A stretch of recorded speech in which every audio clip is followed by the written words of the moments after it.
Listo, chicos, vamos a empezar, ¿ya? Bueno, como dice ahí, soy la doctora Evelyn Mejía, asistente del Hospital Cayetano en el área de hematología. Bien. Bueno, el tema, todo lo que vamos a tratar hoy día es un enfoque más o menos global de la hematología, tratando de que principalmente la traten de comprender un poco para que sea un poquito más fácil resolver las preguntas, ¿ok? El tema no es muy preguntado, ¿ya? Ustedes ya lo han visto seguro previamente en lo que le dan acá, en los materiales que le dan los chicos de CTO. El número de preguntas es poco, pero generalmente se restringe al diagnóstico diferencial de anemia, y un poquito que hacen es tratar leucemia o linfoma, que es las preguntas que más se han visto en los últimos años. Muy bien. Así que eso es lo que vamos a tratar hoy día. Recuerden bien, todo lo que sea hematología lo podemos ver actualmente desde dos puntos de vista, la parte benigna y la parte maligna, ¿ok? Para hacer una diferenciación más o menos arbitraria de la hematología. La parte benigna está restringida principalmente a lo que es terapia transfusional, que casi nunca se ha preguntado, hemostasia y elementos formes, o sea, todos los elementos de la sangre, que son los temas más o menos rentables de esta unidad. Y la maligna, que está restringida a las neoplasias, a las tres grandes neoplasias hematológicas que existen. Célula plasmática, que es el mieloma, ganglios, y los linfocitos, que es linfoma, y todo lo que sea serie mieloide, megacariocítica o eritroide, que están metidas dentro de la médula ósea y que comprenden todas las leucemias, ¿ok? Entonces, anemia, todo lo hemos visto en el pregrado, todos más o menos tenemos una idea, una noción de lo que esto puede ser, así que solamente vamos a hacer el enfoque diagnóstico. Muy bien. En primer lugar, recuerden lo más importante, para cualquier caso clínico, anemia es solamente un síndrome, es un síntoma, el síndrome anémico, no es una enfermedad, no es un diagnóstico definitivo, toda anemia tiene que tener su apellido siempre. Muy bien. ¿Por qué? Porque el tratamiento va a ser diferente para cada caso de anemia. Los signos y síntomas. Ustedes saben bien que los signos y síntomas van a depender mucho de cómo se presenten en el paciente. O sea, van a depender de cómo es, de cuán severa es la anemia y de en qué tiempo se instaura. Obviamente eso nos concluye que si la anemia se instaura en poco tiempo, es aguda, los síntomas van a ser más prominentes que si es crónica. ¿Y dónde se ven más que todos estos síntomas? A nivel cardiovascular y pulmonar. ¿Por qué? Porque son los órganos más sensibles a la hipoxia.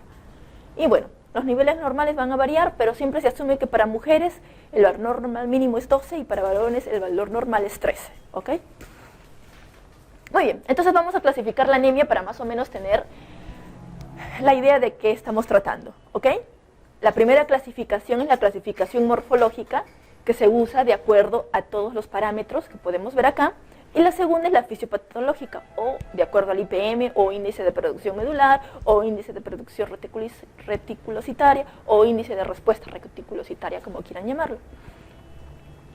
Entonces vamos a empezar con la morfológica. Estamos viendo que la morfológica comprende 4 parámetros: volumen corpuscular medio, hemoglobina corpuscular medio, la concentración de hemoglobina corpuscular medio y finalmente el RDW, ¿ok? La primera es la más conocida de todo, el volumen corpuscular medio, que es lo que nos da este valor. Por ejemplo, tenemos acá una muestra de hematíes. ¿Qué es lo que nos llama la atención de estos hematíes? ¿Cómo es el tamaño de esos hematíes? ¿Es uniforme para todos los hematíes? O sea, ¿todos los hematíes tienen el mismo tamaño? Sí, la mayoría. Ahorita vamos a ver una lámina donde no es así. La mayoría de hematíes tienen prácticamente la constante de tamaño. Obviamente, mirando más láminas, ustedes se van a dar cuenta que este tamaño, o sea, el tamaño casi similar al de un linfocito, que es la célula blanca que está acá, es el tamaño normal de un hematíe, ¿ok? Entonces, ¿qué es lo que nos dice el volumen corpuscular medio? El promedio del tamaño de todos los hematíes. O sea, en esta muestra donde todos los hematíes son del mismo tamaño y donde todos los hematíes tienen un tamaño normal, ¿cómo va a ser el BCM? Va a ser normal, ¿ok? Si todos los hematíes, por el contrario, fueran grandes, todos van a ser grandes, el BCM va a estar, obviamente, elevado. Los hematíes van a ser mucho más grandes que este linfocito de acá. Y si los hematíes son chiquitos, obviamente el BCM va a ser bajo. Pero siempre recuerden algo, el BCM es solamente un promedio del tamaño, ¿ok? O sea, si en esta misma muestra coexiste un hematíe sumamente grande con uno sumamente chiquito, ¿cómo va a salir el BCM finalmente? Va a salir normal, porque solamente es el promedio de tamaño de los hematíes, ¿ok? Así que tenemos que tener muchísimo cuidado para evaluar esto. ¿Y cómo hacemos esa diferenciación? Ahorita lo vamos a ver. El BCM es uno de los más fiables. ¿Por qué? Porque la máquina lo mide directamente, no se infiere como los otros valores que solamente se calculan a partir del BCM. ¿Ok? Los valores normales, no se olviden, van de 80 a 100 y van a hacer la gran clasificación de anemia en normo, micro y macro. ¿Ok? La hemoglobina corpuscular media. Nosotros sabemos muy bien que la hemoglobina, mejor dicho, el hematíe tiene un halo central, tiene un redondito al centro que es de un color mucho más claro, y el anillo que va alrededor tiene que tener un tamaño más o menos uniforme, como estos que están señalando las flechas. ¿Ok? El que esté así significa que el HCM o la concentración media de hemoglobina es normal. Cuando este anillo rojo que está alrededor de ese puntito blanco es sumamente delgado, ¿qué significa eso? ¿Cómo va a ser la concentración de hemoglobina en ese hematíe que tiene un anillo sumamente delgado? Va a estar baja. ¿Por qué? Porque significa que está poco pintado, o sea, tiene poca hemoglobina. Eso se llama hipocromía. ¿Ok? Cuando el anillo solamente es un pequeño halo alrededor. Muy bien, entonces, nuevamente, también es un promedio de la hemoglobina contenida en cada hematíe. El valor normal es de 28 a 32 y lo clasifica en normo o hipocrómica. Estos son los más comúnmente usados, ¿ok? Los que nos van a servir para hacer casi toda la diferenciación de anemia. Finalmente tenemos a la concentración de hemoglobina corpuscular media, que siempre va de la mano del anterior, ¿ok? Y también refleja prácticamente lo mismo.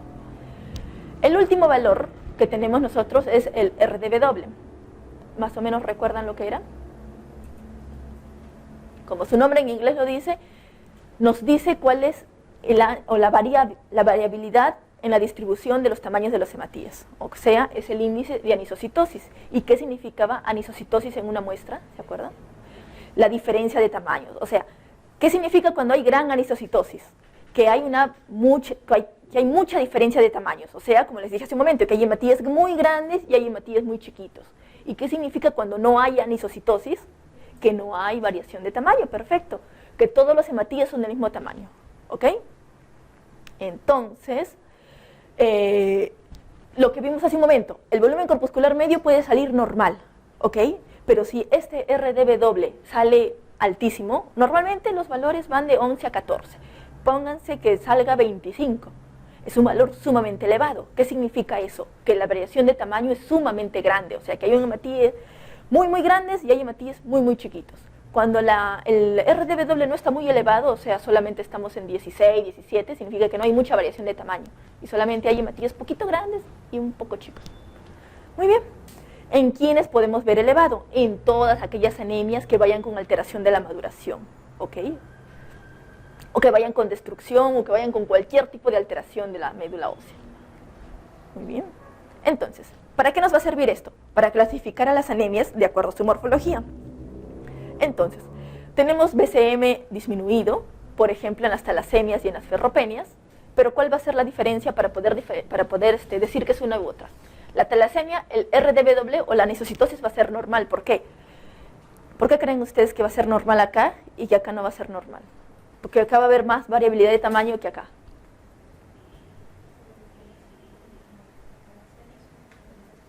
Exactamente. La talasemia es un trastorno congénito, o sea, ya la médula ósea produce los hematíes chiquitos de por sí. Entonces todos van a salir chicos y como la fábrica es la que está produciendo de ese tamaño, obviamente va a ser pareja la producción. ¿Qué es lo que pasa en la ferropenia? No hay hierro, no hay una buena maduración, entonces la médula ósea no los puede, bota pequeños a la mayoría, pero no a todos. Algunos van a salir normales, otros van a salir no tan chiquitos, la diferencia va a ser mucho mayor. Muy bien. BCM normal. ¿Ok? En el caso del BCM normal, generalmente acá le denominamos normocítica simple a ciertos tipos de anemias no relacionadas con esto. Por ejemplo, hay anemias por enfermedad crónica que no tienen mucho componente inflamatorio, o, ¿qué otros casos? O hay pacientes que constitucionalmente tienen hemoglobina un poco baja. Recuerden que ese valor de 12 o ese valor de 13 para varones o para mujeres es solamente la desviación estándar. O sea, no necesariamente todos los pacientes tienen que encajar dentro de ese valor. Hay pacientes que por más que se les estudie anemia, nunca se llegan a encontrar. Entonces hay pacientes que a pesar de tener hemoglobina bajo, constitutivamente todos pueden tener el RDW normal. pero eso no es lo común. Lo más común son estas anemias de acá, ¿ok? Las anemias con componente inflamatorio, que es la gran base de la anemia por enfermedad crónica, o sea, casi todas las anemias que existen. Las anemias por hipotiroidismo, por ejemplo, están todas que también puede ser grande, pero en algunos casos puede ser de tamaño normal. O sea, también puede tener BCM elevado, el hipotiroidismo, recuerden, pero también puede ser normal. Igual, la anemia por enfermedad crónica también puede tener el BCM bajo, pero también puede ser, pero la mayoría son normal. Entonces, estas anemias normales, con BCM normal, pueden tener el RDW elevado, ¿ok? BCM elevado, aquí es más fácil decirlo. El BCM elevado lo tenemos en la aplasia medular, por ejemplo. ¿Por qué?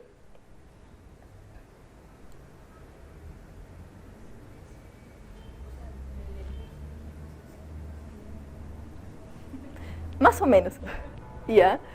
Empecemos por la más fácil, anemia megaloblástica. Obviamente hay déficit de B12, hay déficit de folato y los hematíes por alteración de la maduración salen grandes, pero como les estoy diciendo, hay alteración de la maduración, es obvio que el RW va a salir normal. En la aplasia medular los hematíes pueden salir un poco grandes. ¿Por qué?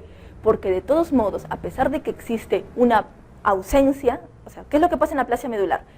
La médula ósea está vacía, entonces no hay cómo se produzca nueva sangre, nuevas células, no hay hematopoiesis en la médula ósea.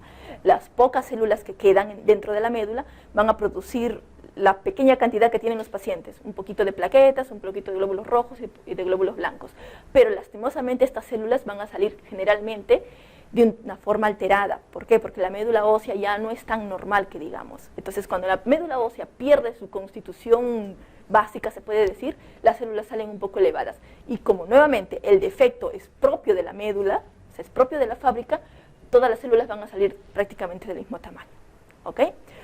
Pero, por ejemplo, hay un punto que podemos ver acá, a nivel de BCM.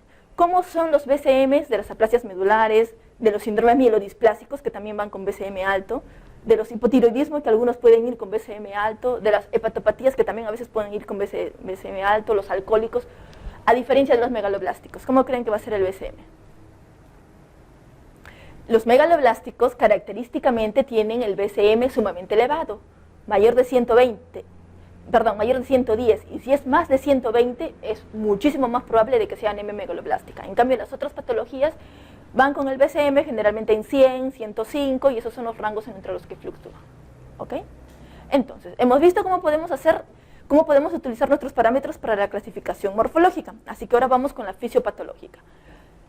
La fisiopatológica solamente nos va a servir para sacar el índice de producción medular. Sacamos el índice de producción medular y vemos en cuánto está. El número mágico más usado es el número 2, ¿ok? Si es menor de 2, se habla de que se trata de una anemia hiporregenerativa, arregenerativa o no regenerativa, como quieran llamarlo. Pero si es mayor, es una anemia regenerativa. ¿Qué significa que sea regenerativa? Que la médula ósea es capaz de responder a la anemia. O sea, cae la hemoglobina y la médula ósea empieza a producir mucha mayor cantidad de reticulocitos en un esfuerzo de compensar a la anemia. ¿Ok? Pero que, y obviamente, para que una médula pueda responder bien, ¿qué necesita? ¿Cómo necesita estar esa médula ósea? Necesita ser normal, ¿ok? O sea, por ejemplo, un paciente con anemia ferropénica va a tener anemia regenerativa. No, porque esa médula ósea no es normal, porque no tiene suficientes nutrientes o sustratos, por ejemplo el hierro en este caso, para responder a la anemia, ¿ok? ¿Cuáles son las anemias que van a ser regenerativas entonces? Primero vamos viendo las regenerativas, que son mucho más fáciles de ver, son sobre todo 3. La primera son las hemorragias, ¿ok? Que es lo más común. Un paciente sangra con una médula ósea normal, es obvio que su médula va a responder bien. Las hemólisis, donde generalmente el defecto no está en las células madre, se puede decir, ¿no? Sino está en las células ya, una vez que ya maduraron, que ya pasaron todo el proceso de maduración desde ser célula madre hasta ser célula hija. Cuando ya son hijas, ahí está la alteración, ¿ok? Eso pasa, por ejemplo, ¿en quién? En la esferocitosis.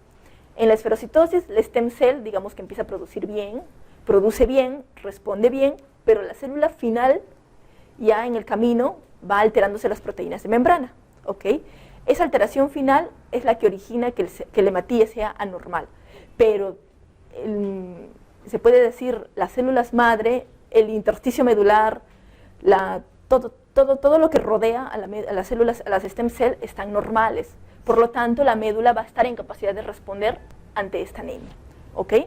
Adquiridas con mayor razón. Si es que el paciente, por ejemplo, sufre un PTT, que es una anemia hemolítica microangiopática adquirida, se supone que su médula ósea va a ser normal, por lo tanto va a tener capacidad de respuesta frente a esta destrucción, ¿ok? Entonces, esas son las más comunes, hemorragias y hemolíticas, son las que clásicamente hemos estudiado. Hay un tercer tipo, que es la respuesta al suplemento nutricional. ¿Qué es lo que pasa acá? Tenemos un paciente con anemia megaloblástica que le falta ácido fólico, ¿ok? Esa es característicamente una anemia hiporregenerativa, porque la médula no tiene para producir más células. Entonces tú le empiezas a dar ácido fólico o folato. ¿Cómo va a responder esa médula?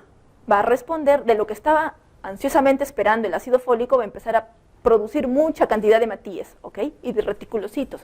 Entonces va a originar una crisis reticulocitaria, ¿ya? Al originar esa crisis reticulocitaria, en ese momento, en ese único momento, se va a comportar como una anemia regenerativa, ¿ok? Esa crisis va a durar más o menos 1 a 2 semanas y luego ya el paciente se va a estabilizar, ¿ok? Ya va a empezar a subir su hemoglobina y va a empezar a normalizarse ya, que es lo usual con cualquier paciente que estamos tratando.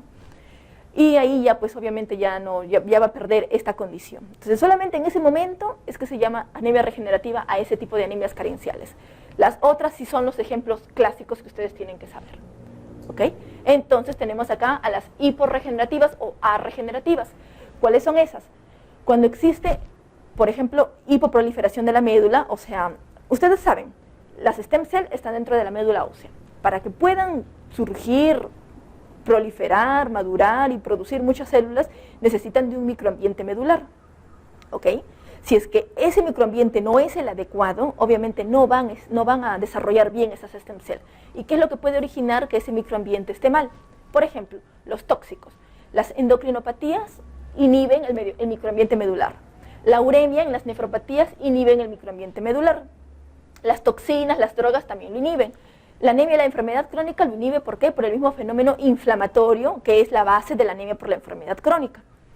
La sustitución medular, que significa que la médula ósea está siendo invadida por otras células ajenas a la médula, que pueden ser células neoplásicas o puede ser fibrosis, como en la mielofibrosis, y obviamente no va a haber stem cell y obviamente no va a haber producción de células. O la anemia ferropénica cuando no hay un adecuado componente de hierro. Y anormalidades de la maduración cuando no está madurando bien el ADN y por lo tanto no pueden desencadenarse células maduras, ¿ok? Entonces, así podemos clasificar. Antes de terminar con este punto, vamos viendo un repaso pequeño a las alteraciones de la morfología eritrocitaria. Acantocitos. Recuerden siempre a los acantocitos como estas celulitas estrelladas que tenemos acá, que tienen muchas puntitas y esas puntas son bien agudas, se puede decir, ¿ok? ¿A diferencia de quién? A diferencia de los equinocitos, como ven acá, que tiene también muchas puntitas, pero esas puntas son más ovaladas, como las pueden ver, ¿ok? En cambio el acantocito, las puntitas son mucho más finas. ¿Dónde vemos acantocitosis? ¿Ya? Vemos, por ejemplo, en el síndrome de CIBE o CIR. ¿Qué es esto? No es otra cosa que la hepatopatía o la anemia que se asocia, o la macrocitosis que se asocia a hepatopatía, sobre todo alcohólica, ¿ok? Obviamente en la hepatopatía crónica de cualquier causa y en los pacientes esplenectomizados, ¿ok? Y bueno, solo para acabar ese punto vamos a ver a los equinocitos, que son clásicos de la insuficiencia renal, ¿ok? Se ven sobre todo en esa patología. Esquistocito. Recuerden la definición de esquistocito, es célula rota, o sea, célula que se fragmenta. ¿Por qué? Porque los vasos sanguíneos, sobre todo en PTT o síndrome urémico hemolítico, que son las enfermedades donde clásicamente se ven esquistocitos, o CID, que también se puede ver, los vasos sanguíneos se llenan de trombos hialinos. Estos trombos, al pasar los hematíes por ahí, originan que los hematíes se rompan, ¿ok? Y solamente quedan estos pequeños fragmentos de acá que podemos ver, que son solamente pedacitos de hematíe, ¿ok? Eso se llama esquistocito. Y eso se ve sobre todo en la anemia microangiopática, que es la clásica, el clásico ejemplo de este tipo de células. Dacriocitos o células en lágrima, como pueden ver acá, que se ve sobre todo, o que siempre vienen los ejemplos de sobre todo mielofibrosis, ¿ok? Bueno, ahora vemos las alteraciones propias del hematíe, ¿ok? O sea, ya, digamos ya congénitas del hematíe, como por ejemplo, esferocitos. Recuerden ustedes, el hematíe normal, por ejemplo, es este de acá, ¿ok? Un hematíe con un halo central, con su halo rojo más o menos bien, y el esferocito, por el contrario, que es esta célula de acá, que es más chiquita y no tiene ningún cambio de coloración, ¿ok? Es un homogéneo todo. Y obviamente lo más común que podemos ver es en la esferocitosis hereditaria, pero también se puede ver en aquellos casos de hemólisis, ¿ok? O en aquellos pacientes que han recibido transfusión de sangre, también podemos ver esferocitos. Drepanocitos, que es la célula clásica de la anemia falciforme, es esta célula en Os que es diagnóstica de esta enfermedad, ¿ok? Finalmente vamos a ver a los dianocitos, que son estas, o target cell, como quieran llamarlos, que son estas células de acá, con su puntito de tiro al blanco, que se ve sobre todo en la talasemia, que es donde más lo podemos ejemplificar, en los pacientes esplenectomizados y en algunos tipos de hepatopatía, ¿ok? Y la eliptocitosis, que son estos hematíes largos, aparte de la eliptocitosis congénita, que es sumamente rara, donde más lo vemos es en anemia ferropénica, ¿ok? Entonces las láminas pueden decir eso, microcitosis, eliptocitosis, incluso pueden verse dacriocitos en esta enfermedad, en muchas formas. ¿Cómo se llama la variación de formas? ¿Se acuerdan? Habíamos visto la variación de tamaños, que era anisocitosis, y la variación de forma, que era poiquilocitosis. Perfecto. Muy bien, entonces, terminemos la introducción a anemias con síndrome anémico. Recuerden, todas las características del síndrome anémico son solamente eso, un síndrome, ¿ok? Signos inespecíficos que nos obligan a buscar una causa de la anemia. Lo más llamativo de todo va a ser siempre la palidez, los síntomas generales, que son constitucionales netamente. Lo más común va a ser ver alteraciones cardiovasculares, y obviamente ya cuando la anemia es muy severa podemos ver ya otra cosa, ¿no? Alteraciones renales, amenorrea, anorexia, constipación, ¿ok? Los trastornos neurológicos leves, sobre todo somnolencia, cefalea, son más o menos frecuentes. Otros trastornos más importantes como insomnio o alteraciones de la conducta se ven con anemia más severa, ¿ok? Pero recuerden, la clínica va a estar determinada principalmente por el momento en el que se instaura la anemia. Si es que esa instauración es rápida, generalmente no da tiempo que se produzca nada de eso. Y el paciente, si es que es muy rápida, por ejemplo, por una hemorragia, el paciente rápidamente puede entrar en falla renal y en shock hipovolémico por anemia, ¿ok? Esto generalmente lo hace el paciente que tiene una anemia más o menos crónica, que le da tiempo a adaptarse, ¿ok? Si tienen alguna pregunta, chicos, en cualquier momento, háganla nada más. Muy bien, entonces vamos a ir con algunas de las preguntas. ¿Ya? En primer lugar, la anemia normocítica normocrómica se observa en... Muy bien, está relativamente fácil. Empecemos por abajo. ¿Defectos en la membrana del hematíe? No. ¿Sí? No. ¿Sí? A ver, ¿cuáles son los defectos de la membrana del hematíe? Son esas enfermedades congénitas en las que los hematíes no son normales, como los que acabamos de ver. Por ejemplo, los esferocitos, los eliptocitos, etcétera, etcétera. Estos generalmente no dan anemia normocítica normocrómica, ¿ok? La esferocitosis es el ejemplo clásico de una anemia microcítica, ¿ok? Entonces, esta no es. ¿Deficiencia de ácido fólico o de vitamina B12? No, ¿qué causan esto? Anemia megaloblástica, o sea, eso no es. Metabolismo del hierro, también, ¿qué causa? Una anemia. ¿El hierro qué es lo que causa? Una anemia ferropénica, o sea, una anemia microcítica hipocrómica, tampoco. Uremia, insuficiencia renal crónica, es lo que más se asemeja y puede dar, ¿ok? Generalmente la insuficiencia renal crónica, ¿por qué motivo da anemia? ¿Se acuerdan? Muy bien, porque falta eritropoyetina, no hay estímulo para anemia y por lo tanto se produce una anemia más o menos crónica, que es directamente proporcional al grado de insuficiencia renal. O sea, ¿se acuerdan ustedes que en insuficiencia renal habían varios grados de acuerdo a la tasa de depuración de creatinina? Ok, mientras más baja sea la tasa, ¿cómo creen que va a estar la producción de eritropoyetina? Mucho más baja todavía, ¿ok? Entonces, mientras peor falla renal tenga el paciente, mayor anemia va a tener, ¿ok? Eso significa que, por ejemplo, los pacientes con falla renal terminal o estadio 5 de insuficiencia renal van a tener anemia generalmente severa, ¿ok? Porque casi no van a producir nada de eritropoyetina. Y estos pacientes obviamente van a necesitar eritropoyetina de por vida, ¿ok? O al menos hasta que se trasplante. Entonces la respuesta correcta era la A. Otra, la anemia microcítica hipocrómica, nuevamente lo mismo, puede deberse a lo siguiente, excepto, a ver, microcítica hipocrómica es ahora. ¿Cuál creen que sea la respuesta correcta? ¿Será la A, hierro? ¿Esta qué da? ¿El hierro da microcítica hipocrómica? Sí, porque da ferropenia. ¿El cobre? También. ¿La talasemia? También. ¿El saturnismo? También. Lo único que nos queda es la anemia megaloblástica por deficiencia del factor intrínseco. Recuerden, ¿para qué nos sirve el factor intrínseco? Para absorber B12. Muy bien. Entonces vamos con anemia ferropénica. Lo que les había comentado acá. Generalmente se tiene solamente un halo rojo en los hematíes, lo cual nos está diciendo que estos hematíes son hipocrómicos. ¿Ok? Ya. Entonces, anemia ferropénica. Es bien sencillo porque es la más conocida de todas las anemias. ¿Ok?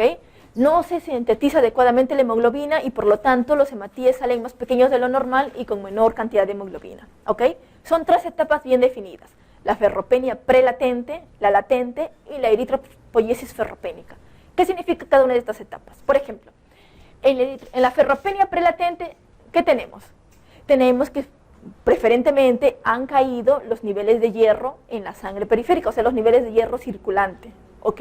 Pero el paciente a nivel de la médula, a nivel de sus reservas, todavía tiene hierro. Por lo tanto, todavía está produciendo hematíes normales. ¿Ok? Obviamente, a esta altura del partido no va a tener anemia. ¿Ok?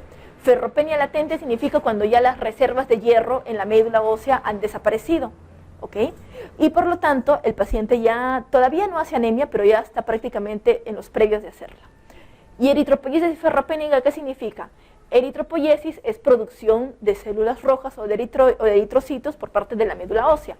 Ferropénica, está siendo ferropénica, o sea, ya el paciente está entrando a anemia porque ya no está produciendo una adecuada cantidad de glóbulos rojos. ¿Y eso por qué nos interesa? Por lo que les estaba comentando. ¿Cómo son los hematíes de un paciente normal? Son con su halo de un tamaño más o menos adecuado, ¿ok? La hemoglobina generalmente 12 mujeres o 13 varones va a ser normal. Y el BCM también va a ser normal. Pero ¿qué es lo que pasa cuando hay ferropenia latente? El hematíe todavía va a ser normal, la hemoglobina va a ser todavía normal y el BCM, si bien es cierto, va a seguir siendo normal, pero en relación a lo que previamente, por ejemplo, un varón pudo haber tenido 95 de BCM y el BCM va a estar en 88, por ejemplo. Va a empezar a caer progresivamente. Eritropoiesis ferropénica, acá ya no hay hierro a nivel de las reservas. Por lo tanto, el hematíe va a ser pequeño y eso se va a reflejar en el BCM, que va a ser bajo. Pero la hemoglobina todavía se va a mantener dentro de lo normal. Y en la anemia ya propiamente dicha, perdón, acá no era, acá están mal los términos, eran los términos que hemos visto hace un momento, para que no se confunda. Ferropenia prelatente, latente, y ferropenia prelatente, latente y eritropoiesis ferropénica, ¿ok? Los hematíes van a ser pequeños, va a haber anemia y obviamente el BCM va a ser francamente disminuido, ¿ok? ¿Esto qué significa entonces? ¿Cuál va a ser el primer parámetro que se va a alterar en una anemia ferropénica? El BCM es el primer parámetro que va a estar alterado, incluso aunque el paciente no tenga anemia. Después ya va a empezar a hacer la anemia, ¿ok? Entonces, ¿qué es lo más resaltante que vamos a ver en relación a anemia ferropénica? Es la más común de todas las anemias. Como les había comentado, la caída de hemoglobina es generalmente tardía en el curso de la anemia ferropénica. Recuerden, no es un diagnóstico. ¿En quiénes hay que excluir sobre todo hemorragia gastrointestinal? En los varones, porque no tienen justificación para hacer ferropenia, y en las mujeres posmenopáusicas. Las únicas que tendrían justificación para hacer ferropenia son las mujeres que tienen una menstruación muy abundante, ¿ok? Si no, no. Para diagnosticar, uno de los datos más útiles y que mejor refleja el estado de hierro en el organismo es la ferritina, ¿ok? Cuando está baja es sumamente útil. ¿Por qué? Porque significa que el paciente realmente está en estado ferropénico. Cuando está alta es el problema. ¿Por qué? Porque puede funcionar como un reactante de fase aguda. Por lo tanto, la ferritina en quienes no nos va a servir. No nos va a servir ni en lúpicos, ni en enfermedades autoinmunes, ni inflamatorias, ni en ningún tipo de esas enfermedades, ni en cáncer, ni en nada de eso, porque todas van a ir con un estado inflamatorio, ¿ok? Tratamiento, principalmente hierro oral, ¿ok? El hierro parenteral es solamente para ciertas ocasiones. Recuerden de este gráfico esto sobre todo. Las reservas. La gran cantidad de hierro circulante se encuentra en los hematíes, más o menos 60-70%. Una menor cantidad se va a encontrar en las reservas del res, o sea, hígado, vaso y médula ósea, 15-30%. Y una pequeña cantidad todavía, más o menos el 1%, va a estar unido a la transferrina, ¿ok? Circulando por la sangre. Muy bien, entonces, ¿en quién es sospechar la ferropenia? Recuerden, si la mujer es joven, tiene que tener antecedente de alguna alteración menstrual para que justifique que tenga ferropenia. Si no, tienen que buscarle otras cosas. Por ejemplo, que pueda estar embarazada, que esté haciendo algún tipo de dieta, la ingesta crónica de AINES por las hemorragias pequeñas a nivel gastrointestinal que puedan tener, y la cirugía gastrointestinal, que obviamente, si es que hay algún tipo de resección gástrica o resección intestinal, no va a haber un lugar donde se absorbe el hierro, ¿ok? Y cuando ya son varones o posmenopáusicas, que es la otra gran población, ahí es donde ya hay que buscar todo lo que nos pueda orientar hacia algo gastrointestinal, sobre todo una neoplasia, que es lo que más nos obliga a descartar en cualquier paciente que tenga anemia ferropénica. Síntomas de anemia. Habíamos visto que el síndrome anémico es prácticamente para todos los pacientes, ¿ok? Los pacientes con cada tipo de anemia van a tener una que otra característica que va a hacer que los podamos diferenciar clínicamente, ¿ok? El síndrome anémico es común para todos. Entonces, para ferropenia específicamente, aparte del síndrome anémico, va a tener pica, que no es otra cosa que la ingesta de cosas anormales a la dieta. O sea, una de las cosas más escritas es la ingesta de tierra, o de macetas, o de pintura. Pero una de las cosas más características de la ferropenia es la ingesta de hielo, que es la pagofagia, ¿ok? ¿Por qué se produce? No se sabe, pero es lo que solamente se ha descrito en ferropenia, ¿ok? Otras alteraciones anecdóticas son sobre todo la descripción de escleras azules cuando hay mucha ferropenia, que se debe a que la coroide se adelgaza y por lo tanto se transparenta. Y bueno, como hay ferropenia, se supone que hay un estado de inmunosupresión porque las células ya no son normales tampoco, y hay una cierta predisposición a infecciones a repetición. Por eso es que, por ejemplo, en los niños chiquitos, que generalmente no los alimentan bien, viven siempre o con diarrea o con infecciones respiratorias o llenos de honguitos en la piel, porque tienen también esta tendencia a infecciones a repetición. Aparte de eso, otra cosa más o menos común en los casos de ferropenia son los trastornos tróficos epiteliales. Por ejemplo, fragilidad y caída del cabello es más o menos constante en ferropenia. Fragilidad de las uñas también es más o menos constante. Glositis atrófica, o sea, lengua depapilada, y estomatitis angular, o sea, las lesiones que aparecen en las comisuras de los labios, son sobre todo descritas en los casos de anemia megaloblástica, pero también los podemos ver en caso de ferropenia. O sea, por ejemplo, la lengua que pierde todas las papilas, lo podemos ver también acá en este tipo de anemias. Coiloniquia, que es la alteración de la aparición de la concavidad a nivel de las uñas o uñas de cuchara, también se han descrito sobre todo en ferropenia. Y finalmente, que también se ve sobre todo en ferropenias muy severas, el síndrome de Plummer-Vinson o Patterson-Kelly, que no es otra cosa que la formación de la pseudomembrana a nivel esofágico que causa disfagia y que es lo que se ha descrito también clásicamente en anemia. Gracias a Dios, las alteraciones como lo de las escleras azules o el síndrome de Plummer-Vinson ya no lo vemos. ¿Por qué? Porque felizmente los pacientes ahora pueden acceder mucho más rápidamente al suplemento de hierro. Muy bien, entonces, una vez que ya sospechamos una anemia ferropénica, tenemos que confirmarla. ¿Cómo los confirmamos? El gol estándar siempre va a ser ver el hierro en vivo y en directo, ¿ok? Y el hierro en la médula ósea con la tinción de Pearls es lo más característico. ¿Cómo es esto? Por ejemplo, esto es una muestra de médula ósea. La médula ósea, cuando uno hace un aspirado de médula, saca generalmente un pequeño islote de células que se llama espícula y que siempre está rodeado por bolas de grasa, ¿ok?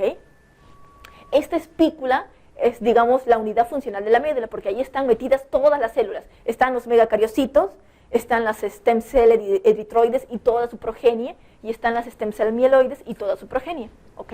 Entonces, en solamente esta espícula de acá, que es lo que finalmente vemos al microscopio. Eso se hace una coloración especial, que es el azul de Pearls, y obviamente el hierro se va a teñir de azul, como lo vemos acá. esta es la prueba directa para ver hierro, ¿ok? Pero lastimosamente pues es demasiado invasiva, porque imagínense hacerle un examen de médula ósea solamente para diagnosticar una anemia ferropénica es como que un poquito exagerado. Muy bien, entonces la alternativa son las pruebas indirectas de ferropenia.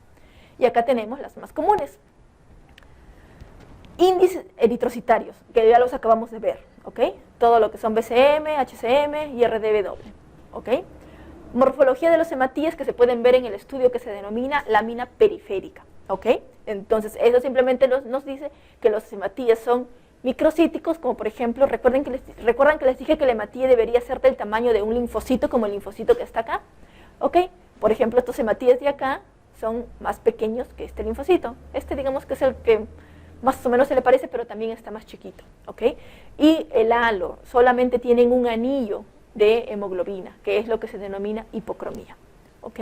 Entonces, ya le hicimos los índices, ya le pedimos una lámina periférica que nos reportó, nos confirmó que es hipocrómico, y finalmente le hacemos el perfil de hierro.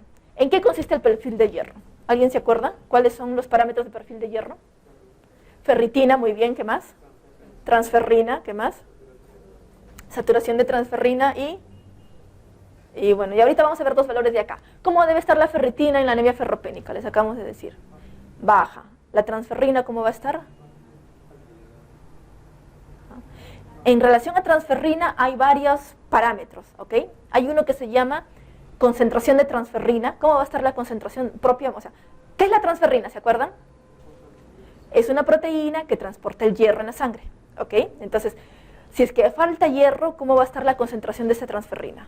Obviamente tiene que subir para tratar de captar más hierro. El índice de saturación de esa transferrina, ¿cómo va a estar? Baja. ¿Por qué? Porque va a haber poca transferrina que va a estar ocupada por el hierro. ¿Ok?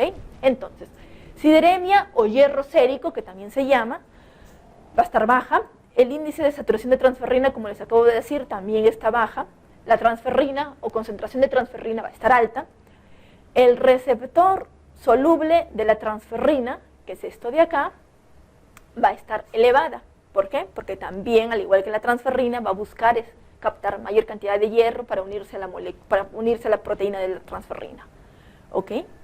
La ferritina sérica obviamente va a estar baja y la sin-protoporfirina eritrocitaria va a estar alta. ¿Qué es este parámetro? Es un parámetro, sobre todo se usa en los niños, porque en los niños no sirven mucho estos parámetros. O sea, la ferritina, la transferrina en los niños casi no nos sirven, ¿ok? Casi siempre salen alterados.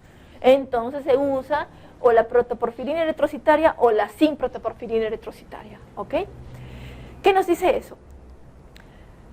Al final de todo el metabolismo del hierro, cuando ya el hierro tiene que ser incorporado a la molécula de la hemoglobina, o sea, a la protoporfirina 9, como no hay hierro, se mete el zinc, ¿ok? Y se forma este compuesto de sin-protoporfirina eritrocitaria, ¿ok? Porque en lugar donde debería ir el hierro, se metió el zinc, ¿ok?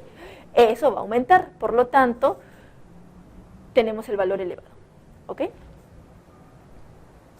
Muy bien. Finalmente, diagnóstico diferencial.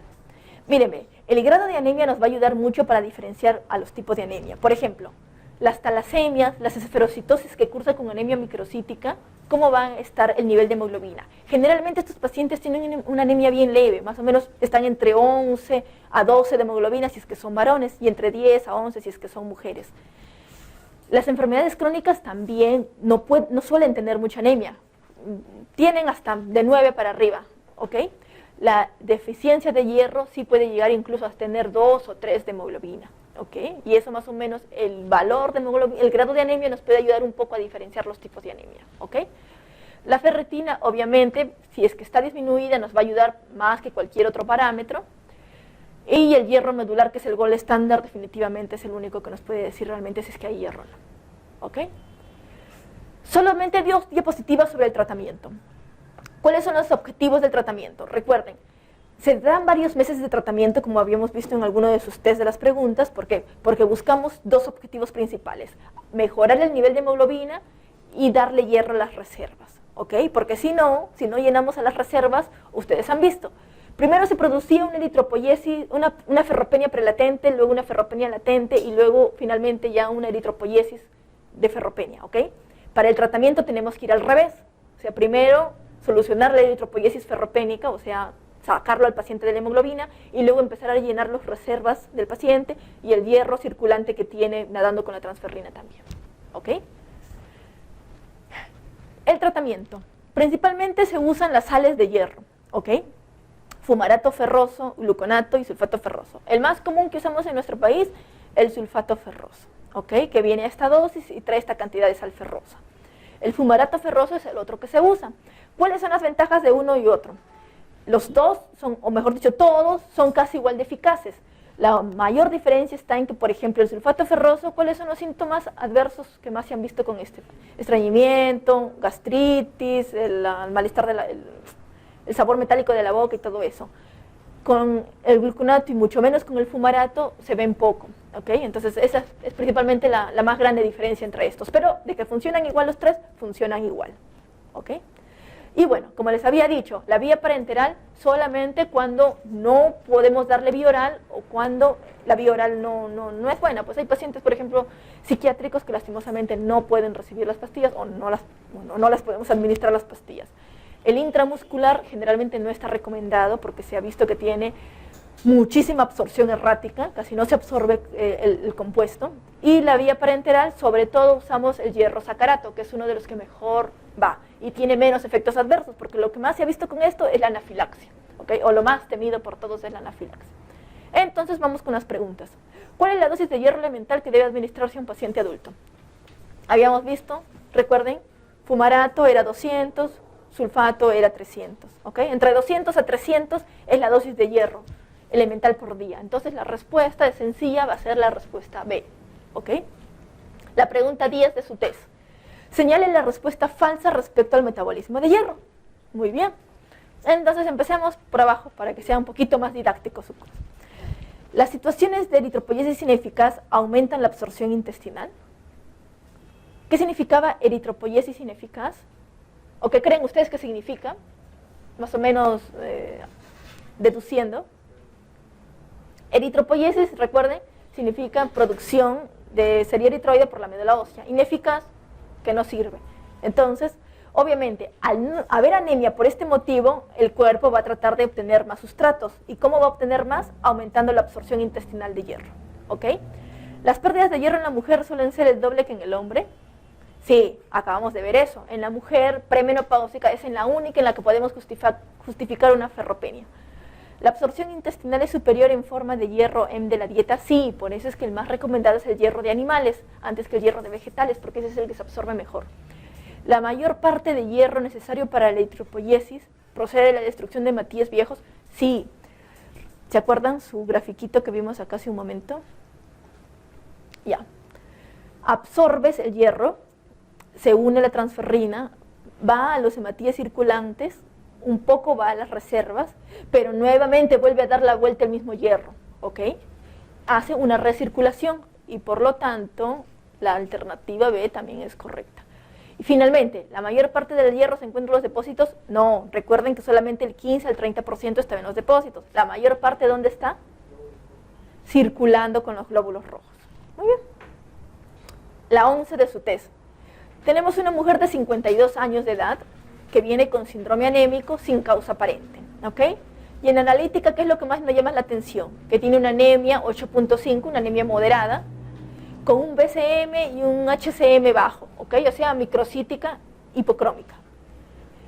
¿Cuál de las siguientes nos permite orientar con más seguridad el origen ferropénico de la anemia? ¿Cuál dijimos que era? ¿Será hierro sérico? No, es bien errático su determinación. ¿Saturación de transferrina? ¿Capacidad total de fijación del hierro? ¿O ferritina? ¿Cuál creen ustedes que sea? Habíamos dicho que la ferritina es el parámetro que mejor nos evalúa el estatus de hierro de una persona. ¿Ok? Y bueno, vamos ahora con anemia megaloblástica. Vamos apurando. Ya, recuerden, este es el kit de la anemia megaloblástica. Este es un granulocito o neutrófilo, ¿ok? Recuerden, el granulocito es de un tamaño mucho mayor que el linfocito. Y se acuerdan que les había dicho que el hematíe debía ser del mismo tamaño que un linfocito. Entonces, si esta célula es más grande y estos hematíes se parecen en tamaño a este, obviamente significa que son hematíes grandes. Y este es lo más llamativo. Tiene muchos núcleos esta célula, ¿ok? ¿Qué significa eso? Que es un neutrófilo hipersegmentado, ¿ok? ¿Y eso es normal o patológico? Eso también a veces viene en los exámenes. El neutrófilo hipersegmentado es característico de la anemia megaloblástica, ¿ok? Muy bien, entonces, cuando nosotros evaluamos a un paciente con macrocitosis, tenemos que ver si esta macrocitosis es megaloblástica o es no megaloblástica. Cuando es megaloblástica, obviamente son todas las demás causas de eritrocitosis que hemos visto, ¿ok? De macrocitosis, hipotiroidismo, hepatopatía, todas esas cosas, ¿ok? Cuando la macrocitosis es megaloblástica, generalmente va acompañado de anemia, ¿ok? Cuando no es megaloblástica, no suele haber anemia, ¿ok? Y si la hay, es una anemia leve, ¿ok? La megaloblástica, ¿cuál es el trastorno de fondo? Que falta hierro o falta que falta folato o que falta B12 y por lo tanto no hay una adecuada maduración del ADN. Al no haber esto, ese fenómeno se llama megaloblastosis. En el otro tipo, por el contrario, no va a haber alteraciones de la maduración, ¿ok? En anemia megaloblástica los macrocitos son células grandes, son hematíes grandes, pero además son ovalados. Por lo tanto, se originan unas células que se denominan macrobalocitos, que son características de esta anemia. En la otra, solamente los hematíes son redondos y grandes, ¿ok? Otra cosa que les había dicho hace un momento, en la megaloblástica el BCM es sumamente elevado, a diferencia de los otros tipos, como aplasia, como mielodisplásico, donde el BCM solamente está en 100, 105 más o menos. Entonces, como en la megaloblástica hay una alteración de la maduración, ¿qué significa eso? Que se pueden ver afectadas todas las series, ¿ok? A veces no solamente falta tanto ADN que no solamente la serie roja se compromete, también se pueden comprometer las otras series, ¿ok? Y puede haber plaquetopenia, se hipersegmentan los neutrófilos y pueden aparecer otras alteraciones como cuerpos de Howell-Joly y punteado basófilo en los eritrocitos, ¿ok? Por el contrario, en el otro tipo de macrocitosis no va a haber nada de estas alteraciones, ¿ok? Porque solamente es una macrocitosis aislada. Y las causas, como les había dicho, hepatopatías, hipotiroidismos, aplasias y mielodisplasias, ¿ok? Entonces, megaloblástica, síntesis defectuosa del DNA. ¿Por qué? Porque puede faltar folato o cobalamina o porque cualquier cosa ha hecho que se trastorne el metabolismo del ADN, como por ejemplo algunos fármacos, ¿ok? ¿Qué fármaco suele afectar el metabolismo del ADN? ¿Se acuerdan? Ya. Los ejemplos clásicos son, ¿quiénes? El metotrexate y la mayoría de quimioterápicos, ¿ok? Son los que más suelen afectar el metabolismo del ADN. Y obviamente también los antibióticos. Etapas iniciales. ¿Qué es lo que pasa cuando tenemos una anemia megaloblástica al inicio? ¿Ok?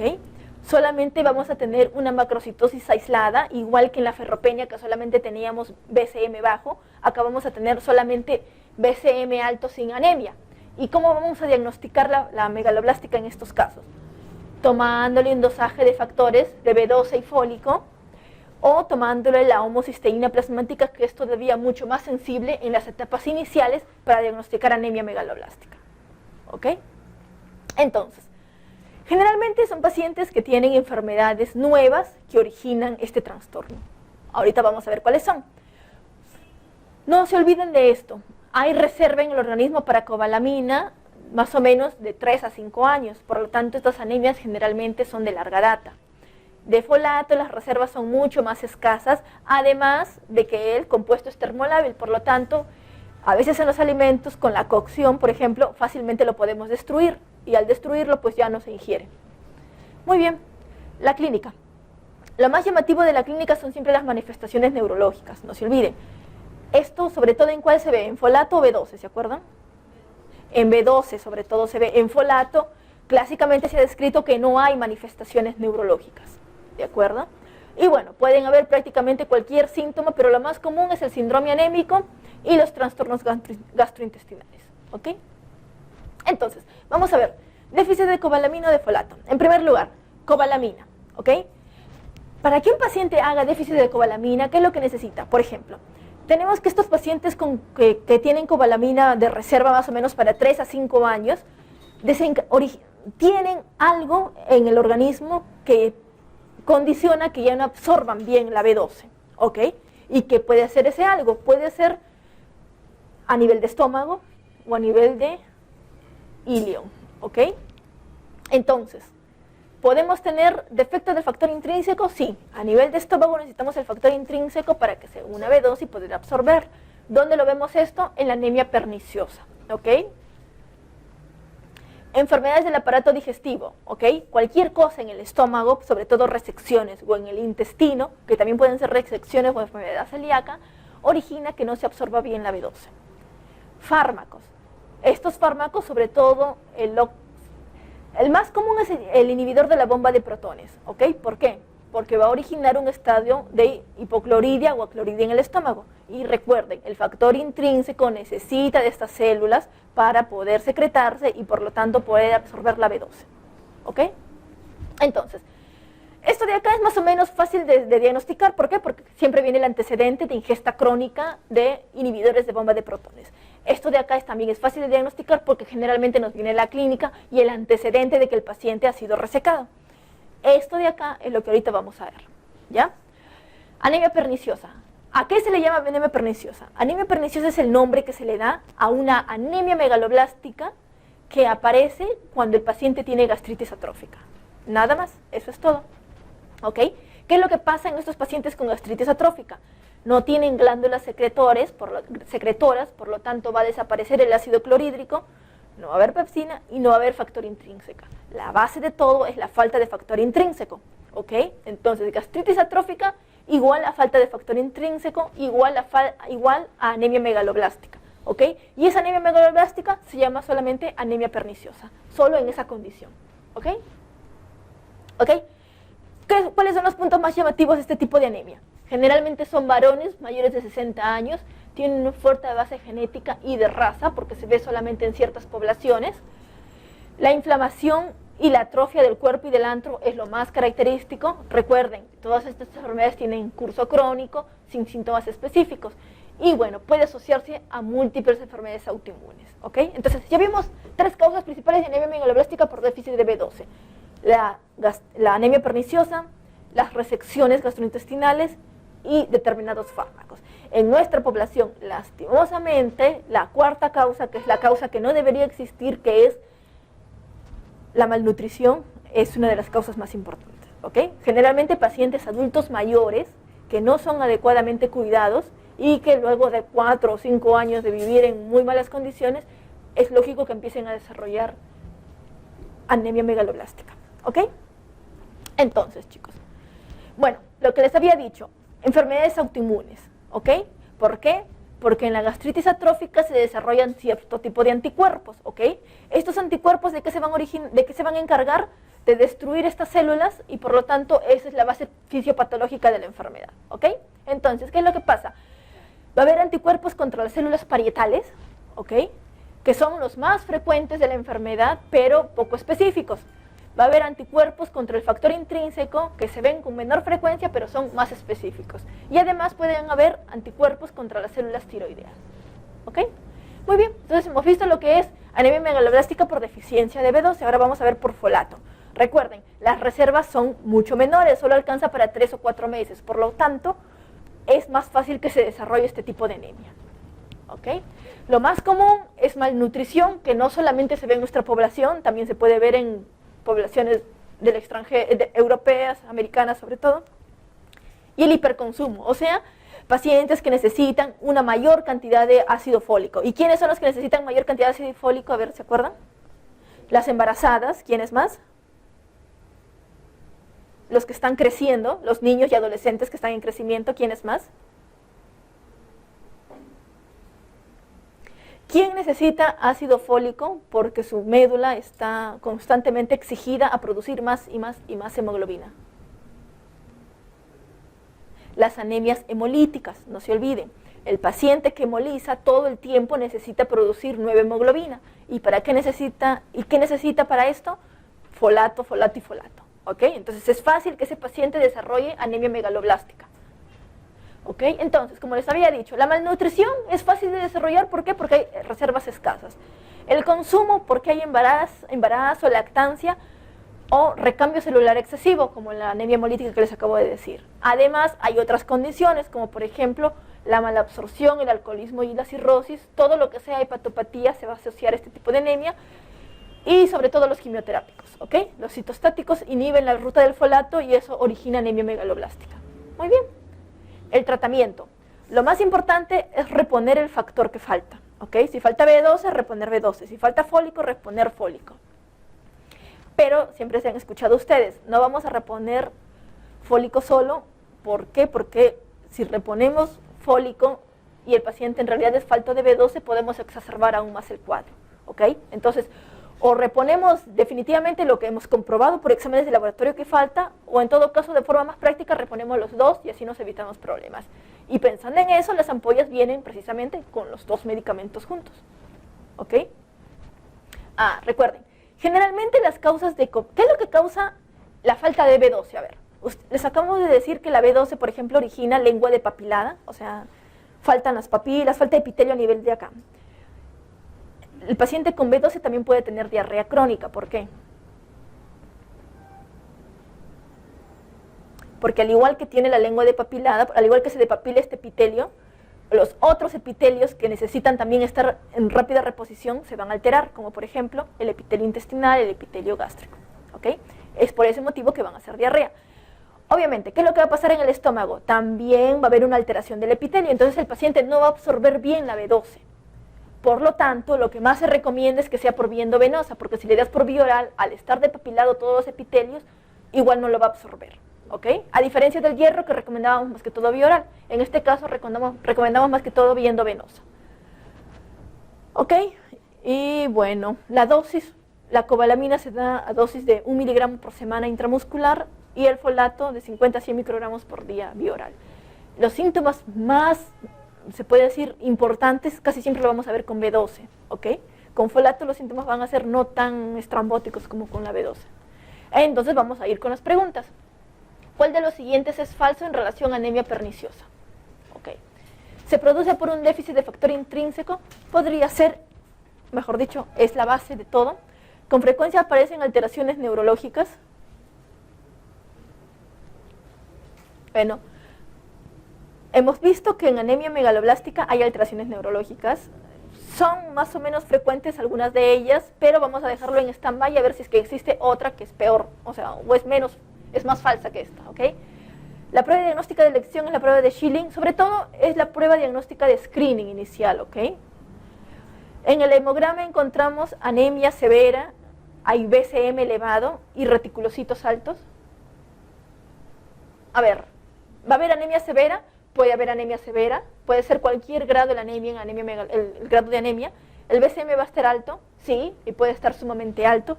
¿Y los reticulocitos van a estar altos? ¿Sí o no? Recuerden cuáles son las condiciones de anemia regenerativa, o sea, anemia con reticulocitos altos. ¿Se acuerdan cuáles eran las tres condiciones? Eran sangrados, eran hemólisis y el tercero era carenciales, pero que le estés dando el suplemento. En este caso, nadie te está diciendo que le estamos dando el suplemento, entonces no debería ir con reticulocitos altos, más bien deberían ser bajos. ¿Y el tratamiento consiste en B12 intramuscular? Sí. Entonces, la más falsa de todas es la alternativa D. ¿Ok? Otra, la 15 de su test. Mujer que tiene 72 años de edad, ¿ok? Tiene debilidad marcada que le impide caminar, o sea, y hay un síntoma neurológico ahí.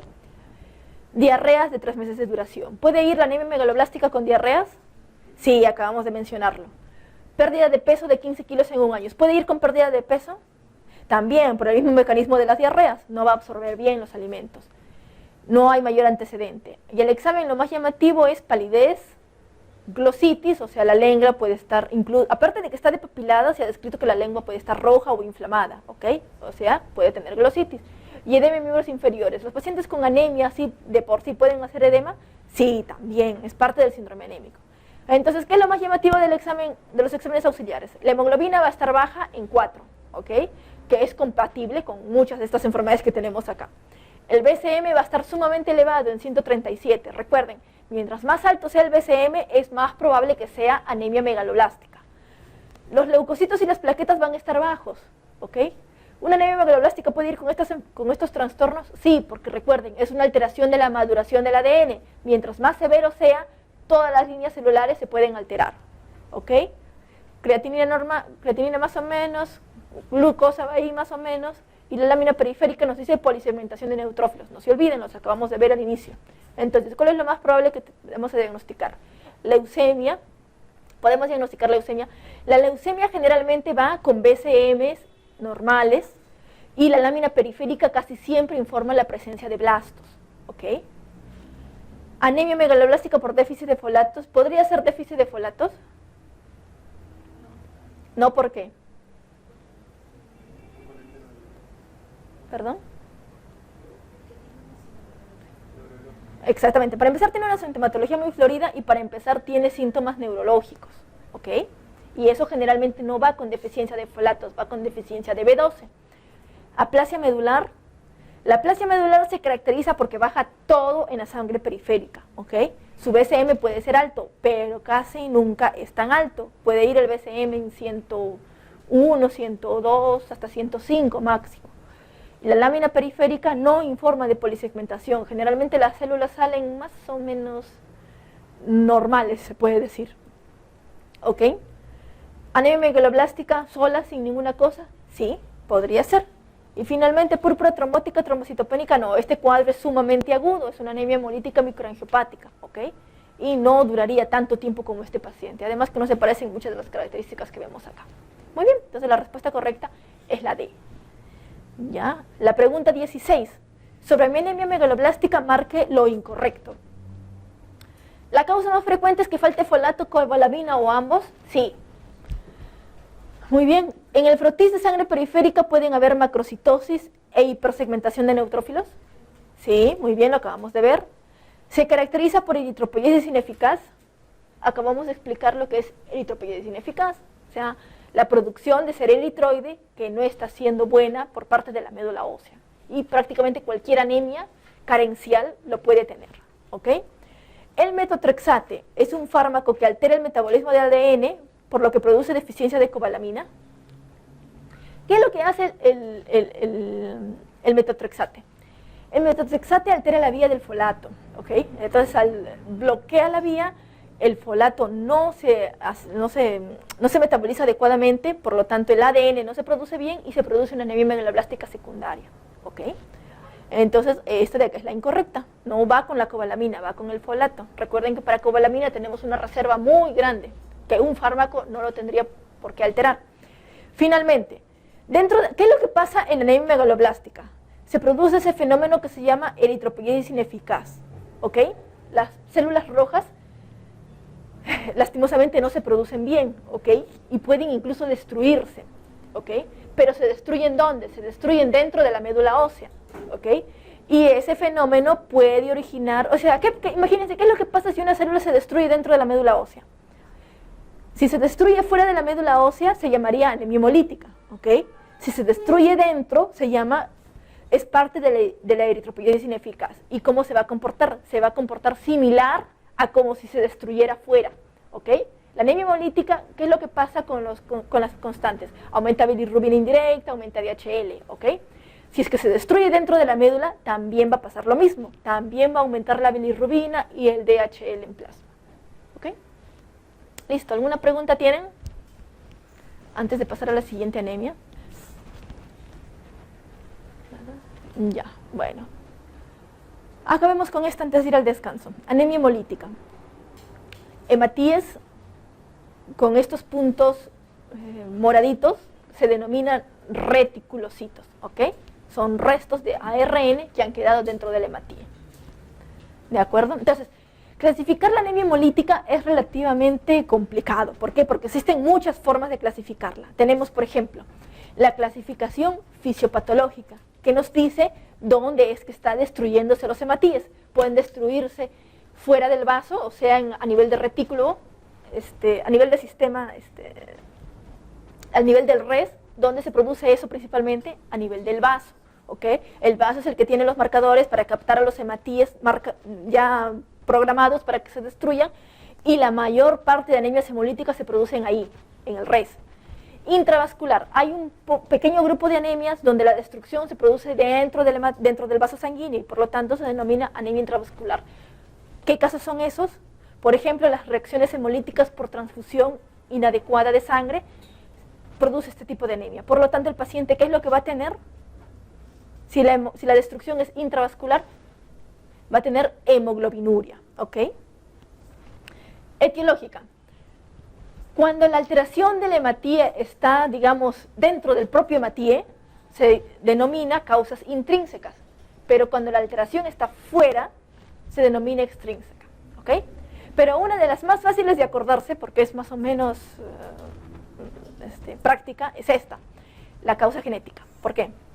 Tenemos enfermedades congénitas y enfermedades adquiridas, ¿ok?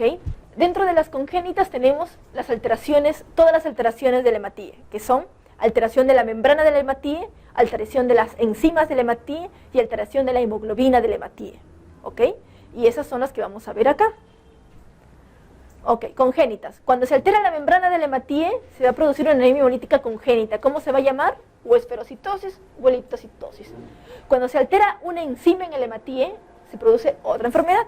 La más común es la deficiencia de glucosa 6-fosfato deshidrogenasa, ¿ok?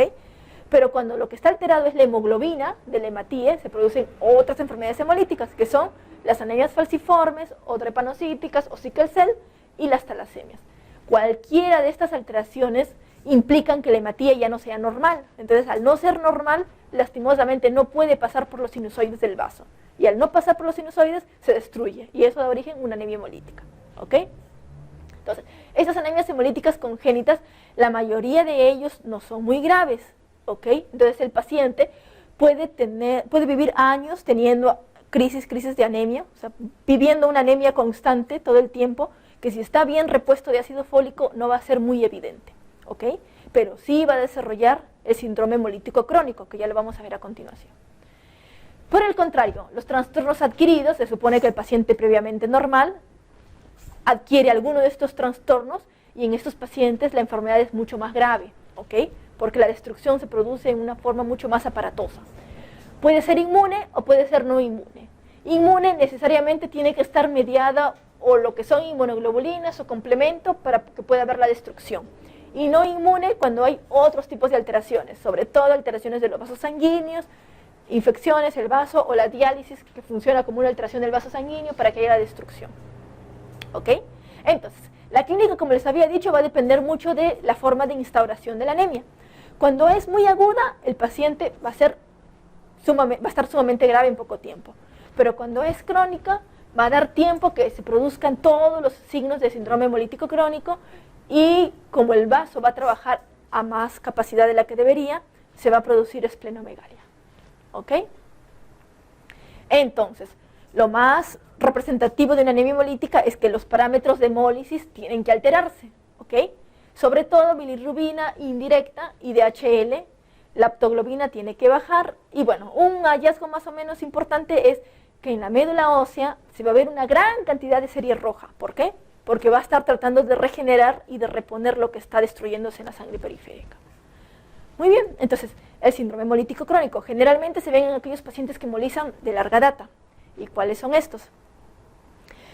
Cuando no es muy importante, podemos ver sobre todo litiasis biliar. ¿Por qué? Por el mismo metabolismo de la bilirrubina. Podemos ver hiperesplenismo con sus complicaciones. Y sobre todo, en el caso de que el paciente se infecte con parvovirus B19, este virus va directamente a atacar al eritroblasto. Obviamente, si se altera el eritroblasto, ya no va a haber forma de que el paciente siga reponiendo lo que está destruyendo, ¿ok? Y va a entrar en una anemia severa porque va a seguir destruyendo, pero no va a producir, y va a entrar en crisis aplásica, ¿ok? Cuando es muy intensa la hemólisis en el paciente, se van a producir otros tipos de alteraciones adicionales, ¿ok? Lo más importante es alteraciones por la hipoxia crónica, el paciente no va a desarrollarse adecuadamente, y alteraciones porque se produce mucha eritropoiesis a nivel de todos los huesos, ¿ok? Ya no basta la médula ósea para eso, entonces el paciente se va a deformar, van a generarse las úlceras malleolares que son sumamente características de los pacientes con anemia falciforme, por ejemplo. ¿ya? El tratamiento. El tratamiento va a ir muy de la mano con la causa, ¿ok? Lo más importante es suplementar con ácido fólico al paciente. Algo tan sencillo como eso es vital para la mayoría de pacientes hemolíticos, ¿ok? Cuando se trata de enfermedades congénitas, lastimosamente no hay tratamiento, no hay forma de tratar la esferocitosis, no hay forma de tratar la drepanocitosis, no hay forma de tratar esas enfermedades. Lo único que podemos hacer es sacarle el vaso para que ese lugar donde se destruyen los hematíes ya no siga destruyendo más hematíes, ¿ok? Y obviamente evitar que el paciente se enferme, que tenga fiebre, que tenga cualquier condición que origine, que necesite más oxigenación, ¿ok? Cuando se trata de algo adquirido, por el contrario, sobre todo las anemias inmunes, el pilar del tratamiento es el corticoide, ¿ok? Y en algunos casos tenemos que optar por esplenectomía o anticuerpos monoclonales tipo rituximab para tratar de controlar ese fenómeno de autoinmunidad, ¿ok? Entonces vamos con las preguntas. La tríada de palidez, ictericia y esplenomegalia nos hace pensar, bueno, si estamos viendo anemia hemolítica es lo más probable, pero por ejemplo, anemia plástica. Los aplásicos no tienen por qué ir con esplenomegalia, por ejemplo, ni con ictericia. El paciente aplásico es un paciente que solamente tiene los síntomas del síndrome anémico. Perdón, los síntomas de la falla medular, o sea, va a haber síndrome anémico, va a haber infecciones y va a haber sangrados, ¿ok? No tiene por qué tener nada más, ¿de acuerdo? Mieloproliferación. Lo más llamativo es que aumenta todo el resto, puede haber hepatoesplenomegalia. Mieloptisis no tiene por qué tener ictericia. Y ferropenia, obviamente, tampoco no tendría por qué parecerse. Otra pregunta. Varón de 33 años de edad que presenta palidez, ictericia, coluria, dolor abdominal, fiebre taquicardia y ecresionosis. Prácticamente todas las características que podemos ver en un paciente anémico, ¿ok? Y el examen de laboratorio tenemos hemoglobina en 8, reticulocitos altos, CUMS directo positivo y en la sangre periférica, como les había dicho, algunas anemias hemolíticas pueden tener esferocitosis. ¿Ok? Entonces, ¿ante qué estamos si es CUMS directo positivo? ¿Qué significa que el paciente sea CUMS directo positivo? Que tiene un fenómeno de anticuerpos dentro de la sangre y que está originando la anemia hemolítica. Por lo tanto, todos aquellos pacientes con anemia hemolítica congénita, tipo esferocitosis, talasemias, ¿van a tener CUMS directo positivo? No, tiene que ser obligatoriamente negativo. Solamente cuando hay una reacción de antígeno-anticuerpo, esto va a ser positivo. Entonces, estamos ante un caso de ¿qué tipo de anemia hemolítica? Autoinmune, probablemente, ¿ok? ¿Y cuál es el tratamiento o el pilar inicial de tratamiento para anemia hemolítica autoinmune? El corticoide. Entonces, esa es la respuesta correcta. Vamos con aplasia medular. Las aplasias medulares pueden ser adquiridas o pueden ser congénitas, ¿ok? Lo más común es que sean adquiridas. Y dentro de las adquiridas, felizmente no es muy común, pero la mayoría de casos, casi el 70%, no se puede conocer nunca la causa, ¿ok? Hay reportes de que puede producirse por radiación, insecticida, bencenos, virus, gestación, todo eso hay reportes, pero lastimosamente no tenemos forma de comprobar una asociación causal directa con anemia plástica, ¿ok? Solo suponemos que podría ser esa la causa. Entonces, como les había dicho, el paciente aplásico no tiene generalmente síntomas específicos de él. Lo más llamativo es que tiene todas las expresiones de la falla medular, ¿ok? O sea, va a haber anemia, va a haber infecciones y va a haber sangrados. Mientras menos células tenga en la médula ósea, va a ser más aplásico y obviamente va a ser más sintomático todavía. Lo más común que podemos ver a un paciente, como casi siempre nos llegan, es que venga anémico y sangrando en piel y mucosas, ¿ok? Otros nos pueden venir anémicos con alguna infección asociada. Y lo tercero más frecuente es que simplemente en un análisis de rutina lo encontremos pancitopénico, ¿ok? Entonces, lo más llamativo para diferenciar tenemos hemoglobinuria paroxística nocturna, que es un trastorno en el cual los glóbulos rojos se alteran, o sea, ya no son normales y empiezan a destruirse, ¿ok? Puede ir con trombosis, con pancitopenia y con aplasia. Es una enfermedad más o menos rara que siempre hay que hacer el diagnóstico diferencial porque solo responden a trasplante. Y las mielodisplasias que se diferencian porque para decir que el paciente tiene aplasia medular es condición necesaria que la médula ósea no tenga células, ¿ok? Puede tener máximo 5 o 10% de células, pero generalmente no las tiene. La mayoría de personas tienen entre 60 a 70% de celularidad en su médula. Entonces, tiene que estar francamente disminuida para hablar de aplasia medular. ¿Ok? ¿Cuál es el mecanismo responsable de la aplasia? ¿O qué es lo que origina que se destruyan todas las células de la médula? Se supone que un mecanismo inmune, ¿ok? Se supone que es una población de linfocitos T que se altera y que empieza a destruir a todas las células de la médula ósea. Por lo tanto, si es que estamos planteando que es un mecanismo inmune, uno de los tratamientos va a ser inmunosuprimir al paciente, ¿ok? Y eso es lo que se hace. El tratamiento puede ser de dos tipos. Puede ser trasplante, al que lastimosamente solo accedes si es que eres joven y si es que tienes un donante, pero si no tienes nada de eso, tienes que ir a la inmunosupresión. Y la inmunosupresión solo se realiza con un determinado tipo de fármaco, que es las globulinas antitimocito, ¿ok? Ese es el único tratamiento que hay. Lastimosamente es una enfermedad bien triste porque los pacientes no tienen una buena calidad de vida y a veces la mayoría no tiene donante en nuestro país. Y cuando son congénitas se produce un tipo especial de anemia que se denomina anemia de Fanconi, que es una anemia plástica congénita, ¿ok? La característica principal de esta anemia es que mutan varios genes, ¿ok? Por lo tanto hay múltiples alteraciones. Va a haber alteraciones hipercromáticas, va a haber hipoplasia del pulgar y del radio, el riñón puede estar en herradura, puede haber retraso del crecimiento y puede haber microcefalia, ¿ok? Lo más llamativo de los Fanconis, ¿qué es? Esto de acá. Sus cromosomas se van a romper con este compuesto que se denomina DEP, y eso es lo que nos da el diagnóstico de esta enfermedad, ¿ok? Y lastimosamente la única forma de curarlos es con trasplante. Entonces vamos con las preguntas. ¿Cuál de las siguientes es la causa más frecuente de aplasia? ¿Cuál habíamos dicho? Idiopática, perfecto. Uno de los tratamientos no es eficaz en la anemia plástica. Habíamos dicho que el trasplante es uno de los más indicados.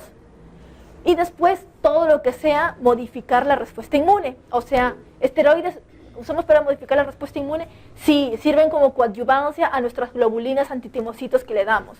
Ciclosporina también sirve como coadyuvancia para nuestra globulina antitimocito. Andrógenos modifican parcialmente la respuesta inmune y es lo que antiguamente se usaba cuando todavía no se desarrollaban estos fármacos.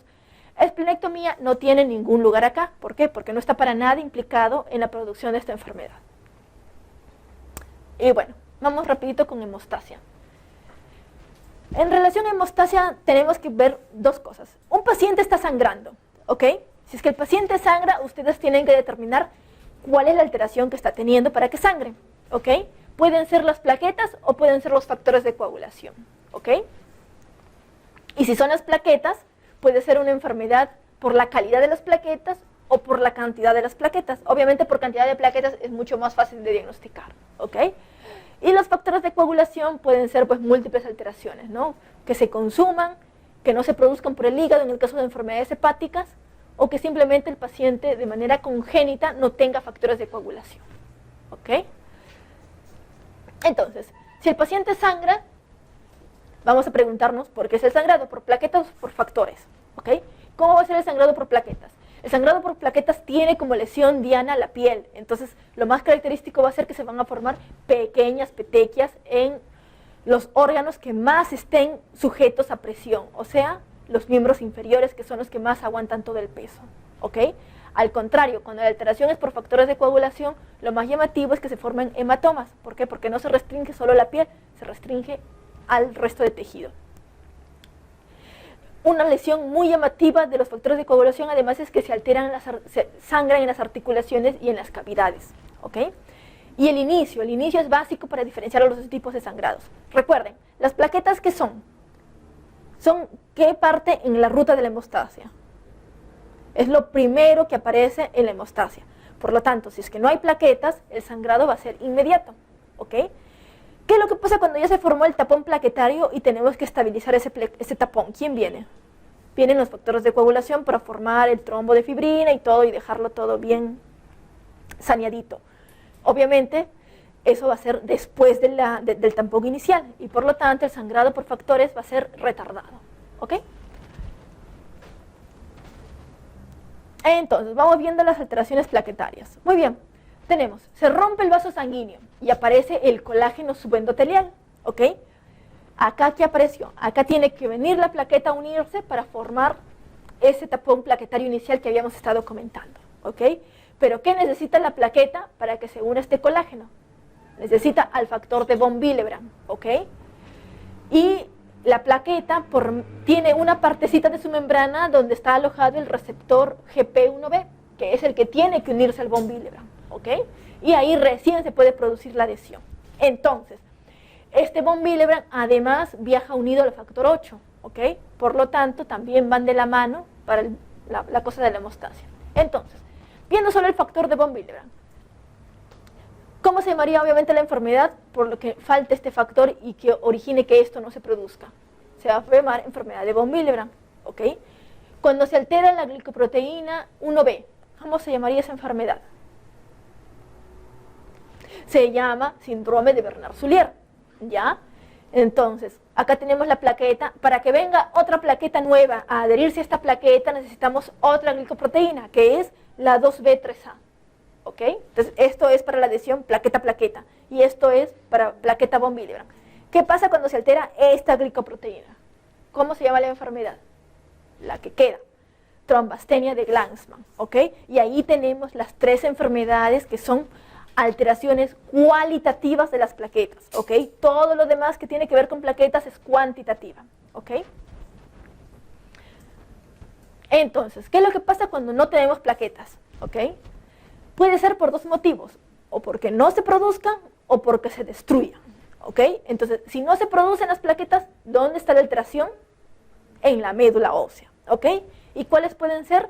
Falla medular, que es sinónimo de aplasia medular, infiltración medular, que es sinónimo de cáncer, leucemia, mieloma, cualquier enfermedad que esté metida dentro de la médula, que los megacariocitos solitos no estén ahí, o sea, aplasia de megacariocitos, que es sumamente raro, y deficiencia nutricional, o sea, cualquiera de esas anemias carenciales que hemos visto que no dejan que las células maduren, cuando son muy severas pueden producir plaquetopenia, ¿ok?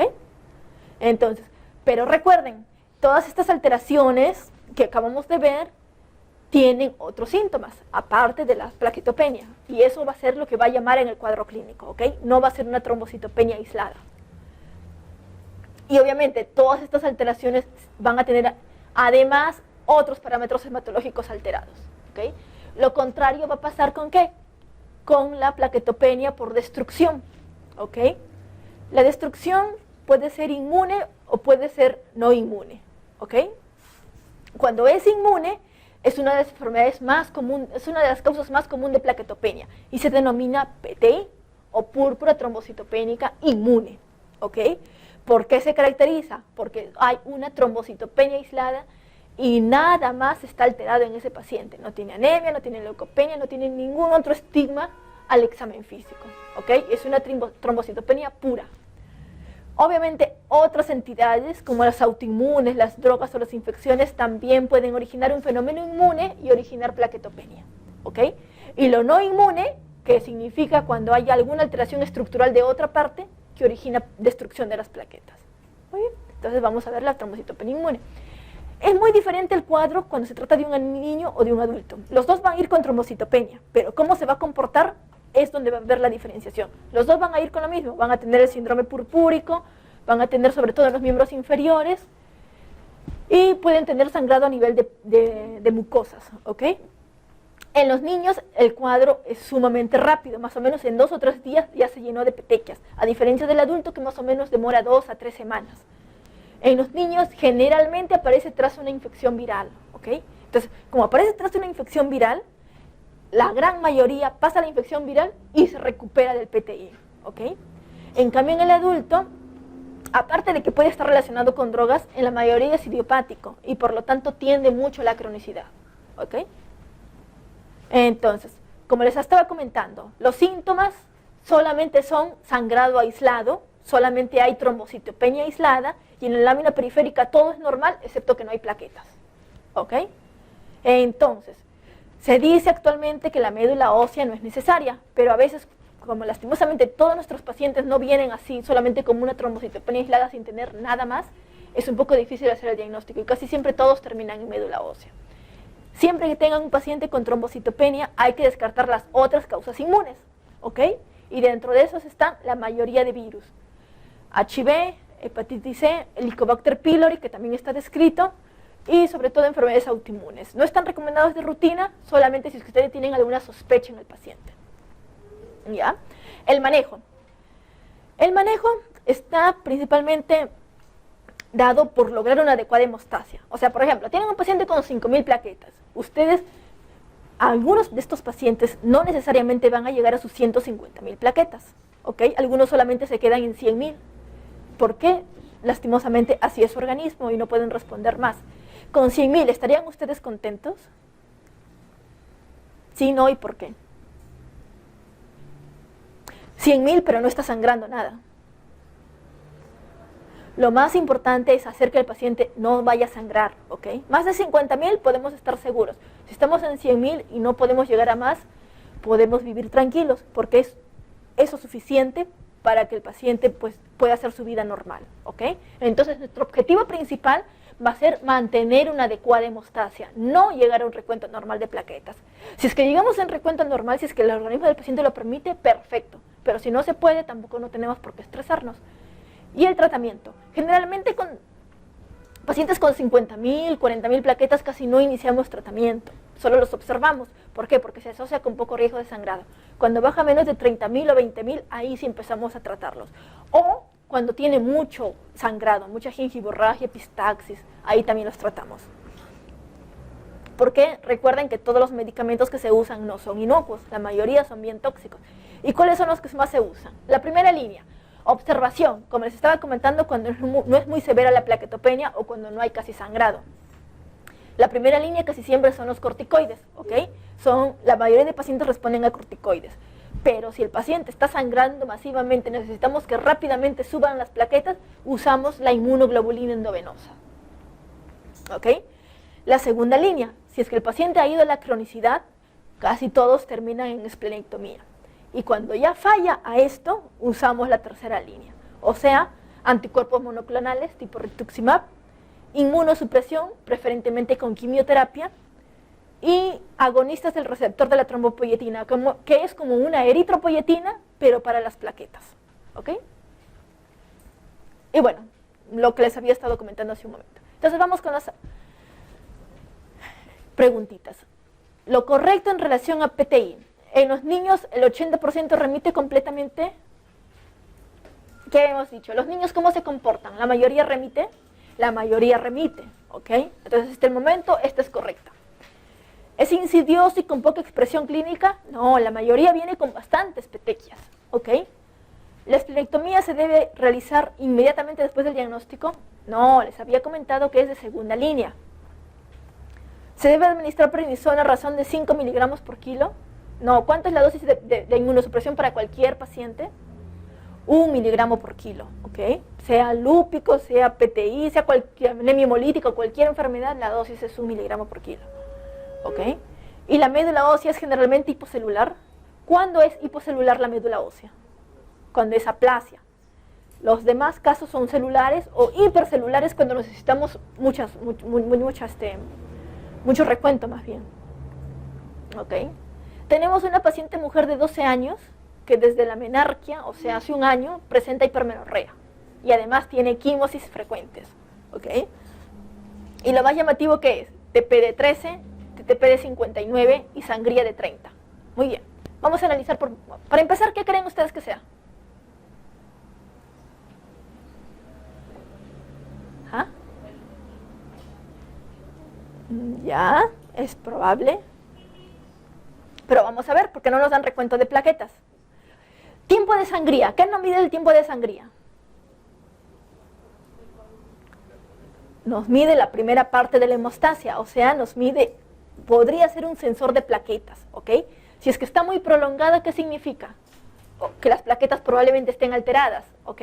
O podrían estar bajas, que no nos lo dice, o podrían no funcionar bien, ¿ok? Pero recuerden, los casos de PTI, ¿cómo son?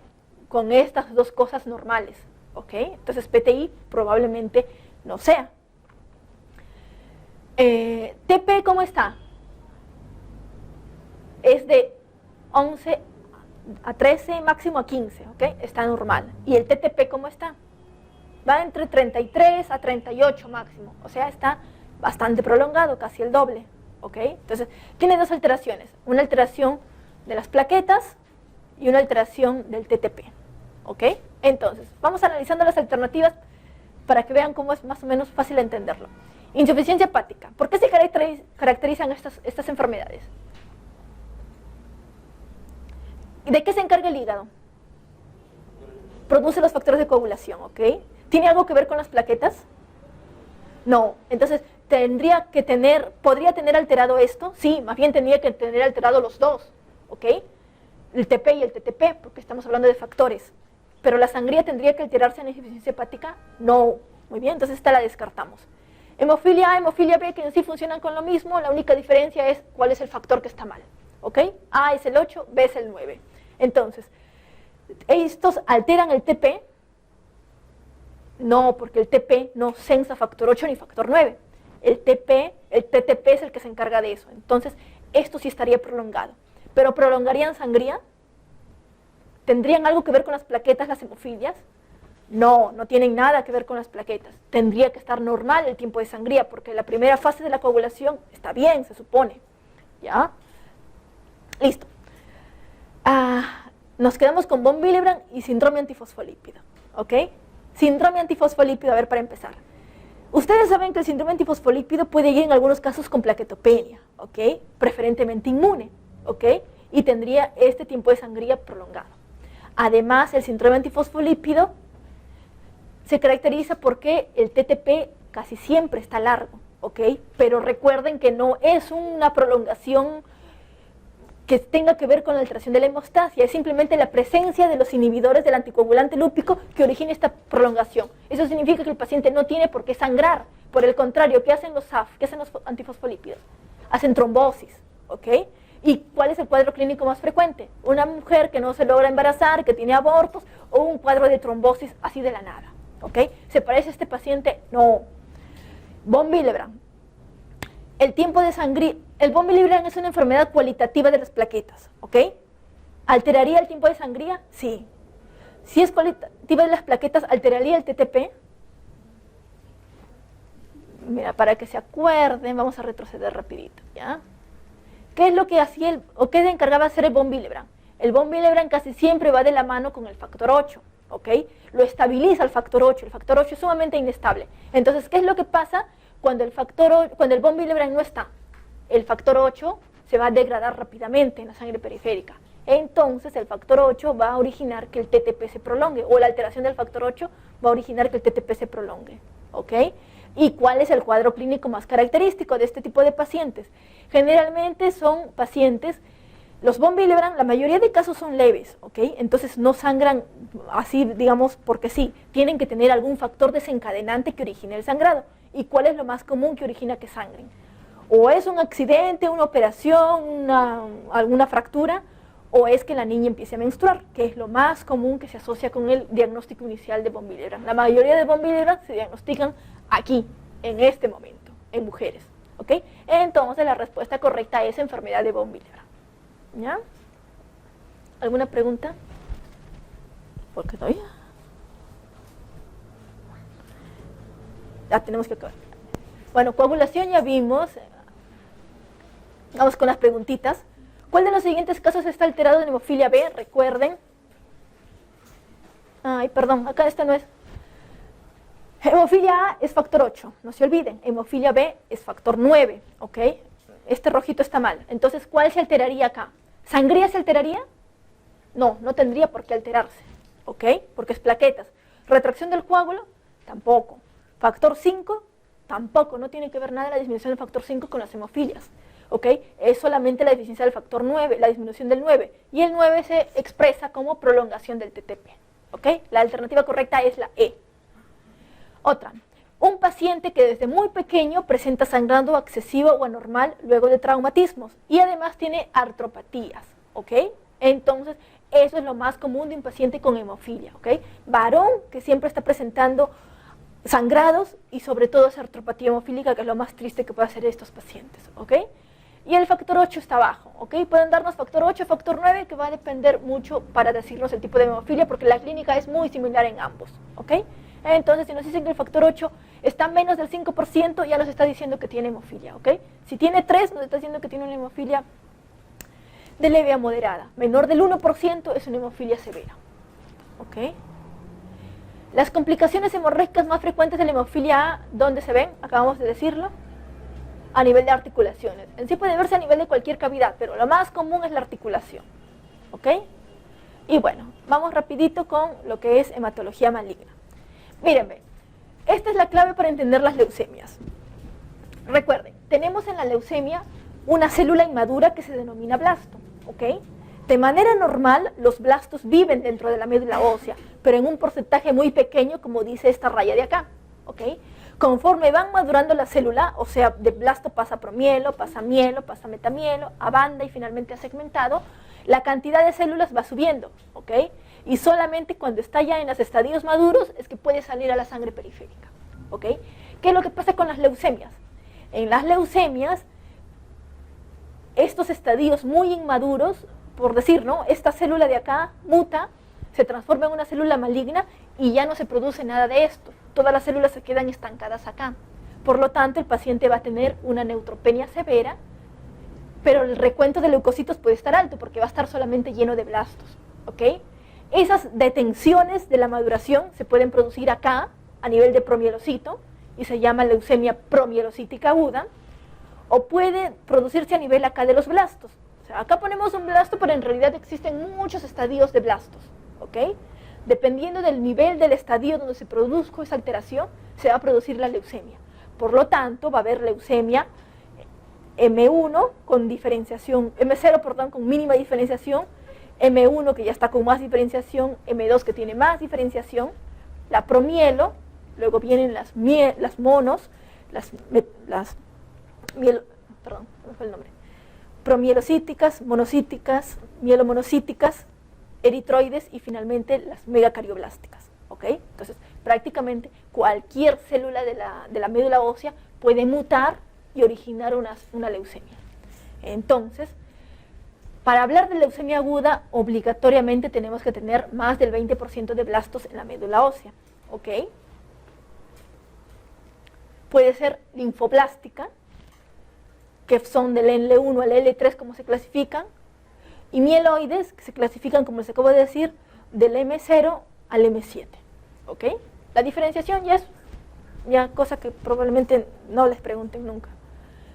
¿Cuál es lo más llamativo? La presencia de oncogenes, porque esos van a ser los que van a determinar que esa célula inicial mute y cambia a una célula maligna, ¿ok? Lastimosamente, cuando una célula normal se cambia a una célula neoplásica, esa única célula neoplásica es sumamente poderosa, ¿ok? Entonces, para empezar, que no muere, no sufre apoptosis, todas sus células hijas destruyen a todas las otras células que están ahí. Por lo tanto, solo esas células se llenan en la médula ósea y prácticamente todo lo demás desaparece. Por eso es que el paciente puede presentarse con citopenias severas, ¿ok? La más común de los niños es la linfática, sobre todo a los 4 años. La mieloide puede ocurrir a todas las edades, pero mientras más anciana sea la persona, es más frecuente, ¿ok? ¿Qué es lo más llamativo? Lo más llamativo va a ser un paciente con un cuadro sumamente agudo, que va a tener todas las características de una falla medular, o sea, va a tener anemia, va a tener sangrados por la trombocitopenia y puede infectarse porque no tiene neutrófilos, ¿ok? Existen algunos datitos especiales que se van por uno u otro tipo de anemia, de leucemia, perdón. Por ejemplo, el CID se puede ver en la M3 o premielocítica. Las linfadenopatías y la hepatosplenomegalia se ven sobre todo en la linfática. El que la leucemia se albergue en testículos o en meninges se ve sobre todo en la linfática.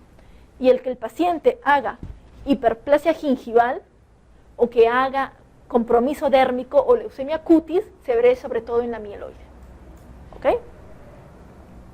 Entonces, va a haber síntomas del fallo medular, puede haber leucocitosis, pero sobre todo por los blastos que hay, va a haber más de 20% de la médula y usamos dos tipos principales de pruebas.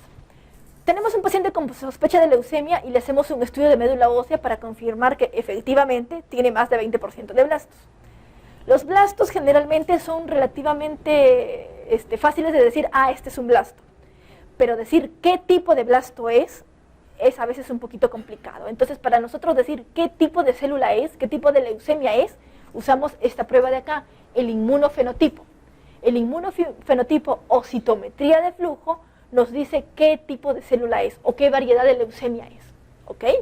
Aparte hacemos un estudio de genética o de cariotipo y eso nos va a decir el pronóstico del paciente. Mientras peores alteraciones cromosómicas tenga, son leucemias de mucho más riesgo, ¿ok?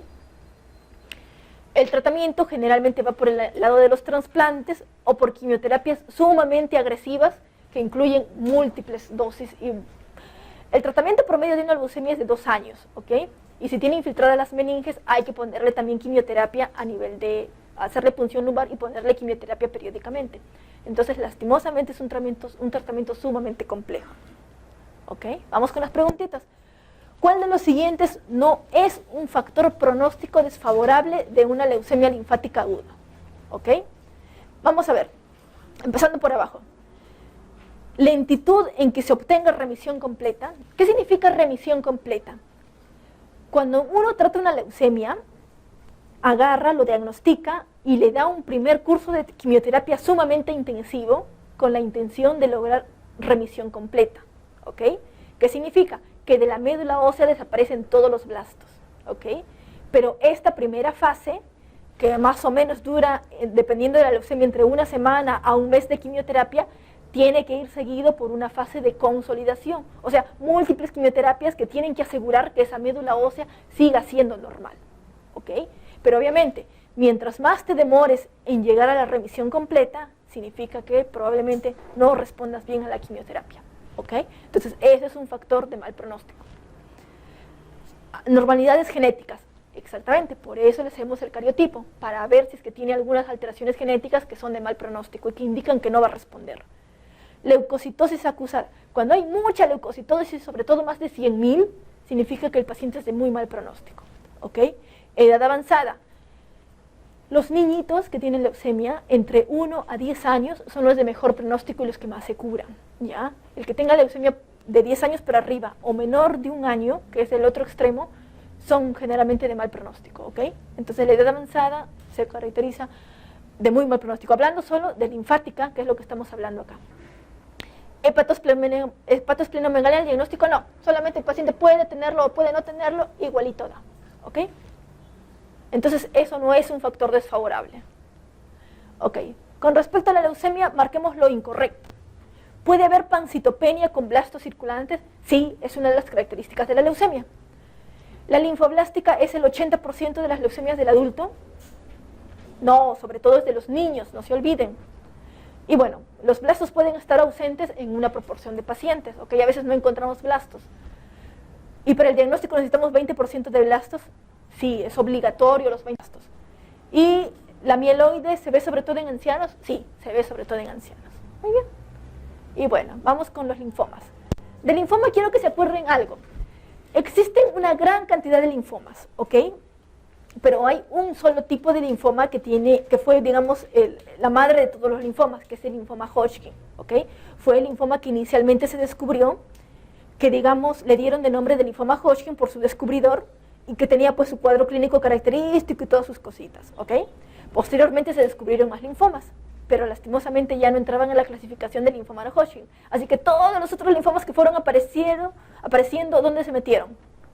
A los linfomas no Hodgkin, ¿ok? Entonces, el linfoma Hodgkin es un solo tipo de linfoma, bien característico y finalmente de buen pronóstico, y linfoma no Hodgkin son absolutamente todos los demás linfomas, que son como 60, ¿ok? Entonces, decir linfoma no Hodgkin es como decir síndrome anémico, porque lastimosamente son muchas enfermedades metidas ahí. Entonces, linfoma Hodgkin, lo más típico es que tenga ganglios, como todo linfoma, pero que aparezcan de arriba hacia abajo en camiseta, que seguro lo han leído en algún momento. O sea, empieza por la parte cervical y va bajando progresivamente, ¿ok? Eso es lo más característico del linfoma Hodgkin, ¿ok? Por lo tanto, la mayoría de linfomas los encontramos acá, pues, ¿no? En región cervical, en región axilar. Eso le da el buen pronóstico, ¿ok? Y bueno,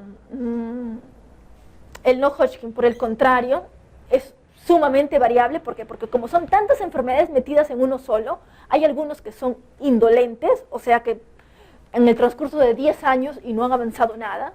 Hay algunos que son de alto grado de proliferación, o sea que en 6 meses más o menos sin tratamiento fallecen, y hay algunos que son extremadamente agresivos, como los Burkitt, que más o menos en 1 semana sin tratamiento, lastimosamente, pues no tienen un muy buen pronóstico. ¿Okay? Entonces son tan diferentes todos que lastimosamente necesitamos obligatoriamente hacerle pruebas para determinar cuál es el tipo de linfoma, porque todos tienen tratamiento distinto. ¿Okay? Entonces, al igual que las leucemias, los linfomas también tienen su ciclo de maduración. Recuerden que el ganglio empieza primero como una célula muy inmadura que se llama blasto. Recuerden que blasto es sinónimo de célula inmadura, ¿ok? Y va a ir madurando en el ganglio. Conforme vaya madurando, se va a ir y vaya mutando, se va a ir llamando diferente. ¿Qué significa eso? Por ejemplo, acá la célula ya está un poco más madura y acá se produjo la transformación neoplásica. ¿Cómo se va a llamar esa leucemia, ese linfoma? Se va a llamar LLCB, pero ¿cuál es el nombre que le pusieron antiguamente? Leucemia linfática crónica. El nombre les puede confundir, pero en realidad la leucemia linfática crónica es un linfoma, ¿ok? Sino que lastimosamente así se ha quedado por los siglos de los siglos, ¿ok? Entonces, la célula va a seguir madurando, el linfocito va a seguir madurando y va a entrar al centro germinal, ¿ok? Si la mutación se produce acá, ¿cómo se va a llamar el linfoma? Se puede llamar linfoma folicular, se puede llamar acá en el manto linfoma del manto, dependiendo de la zona donde se produzca la mutación, ¿ok? Si el linfocito maduró más todavía y ya se trata de una célula B madura, entonces podemos llamarlo linfoma de células B, linfoma de Burkitt o linfoma de Heyericell, cualquiera que sea el linfoma que se produzca a este nivel. Y si maduró aún más ese linfocito B y se transformó en una célula plasmática, ¿cómo se va a llamar esa enfermedad? Se va a llamar mieloma múltiple, ¿ok? Entonces, todas esas enfermedades son parte del espectro de la misma enfermedad, ¿ok? Que lastimosamente, como han sido descubiertas de una manera tan diferente, tienen un enredo tan que a veces es un poco difícil. Entonces, los síntomas B. Los síntomas B son prácticamente para todas las neoplasias, pero muy característicos de los linfomas, ¿ok? Que un paciente tenga esta triada de síntomas es altamente sugerente de neoplasia. Fiebre, pérdida de peso y sudoración nocturna, ¿ok? Bueno, hay algunos factores de riesgo para determinados linfomas, sobre todo, por ejemplo, el Helicobacter, que se asocia al linfoma MALT, el HTLV1, que se asocia al linfoma ATLL o linfoma de células T del adulto, el Epstein-Barr, que se asocia a Burkitt o a Hodgkin, y el HIV, que se asocia al linfoma asociado a HIV, ¿ok? Y bueno, el pronóstico se hace con este índice pronóstico, ¿ok? Y que engloba principalmente edad, estado del paciente, DHL, compromiso fuera de los ganglios y estadio, ¿ok? Y el tratamiento básico es la quimioterapia, sobre todo la quimioterapia CHOP, que es la quimioterapia clásica para todos los linfomas, ¿ok? Pero a partir de acá ya se hacen todas las modificaciones que necesitan la mayoría de enfermedades, ¿ok? Pero esto es como, digamos, el molde para todos los demás. Entonces, vamos a ver las preguntas. ¿Cuál de las siguientes es poco frecuente en el Hodgkin? ¿Ok? Esto sí está hablando un poquito de rarezas, ¿ya? Entonces, fiebre de Pell-Epstein es una fiebre, digamos, un poquito cíclica que se había descrito en el linfoma y que, bueno, la mayoría de linfomas va con fiebre persistente, así que puede verse en la mayoría de linfomas. Derrame pleural puede verse en los linfomas, es más o menos frecuente. Síndrome tóxico, una especie de síndrome inflamatorio, infeccioso, también se puede ver. Vértebras en marfil, cuando hay compromiso vertebral por la neoplasia, puede verse esta enfermedad. Y signo de Host-3, lo que sí se ha descrito prácticamente anecdóticamente. ¿Qué es esto?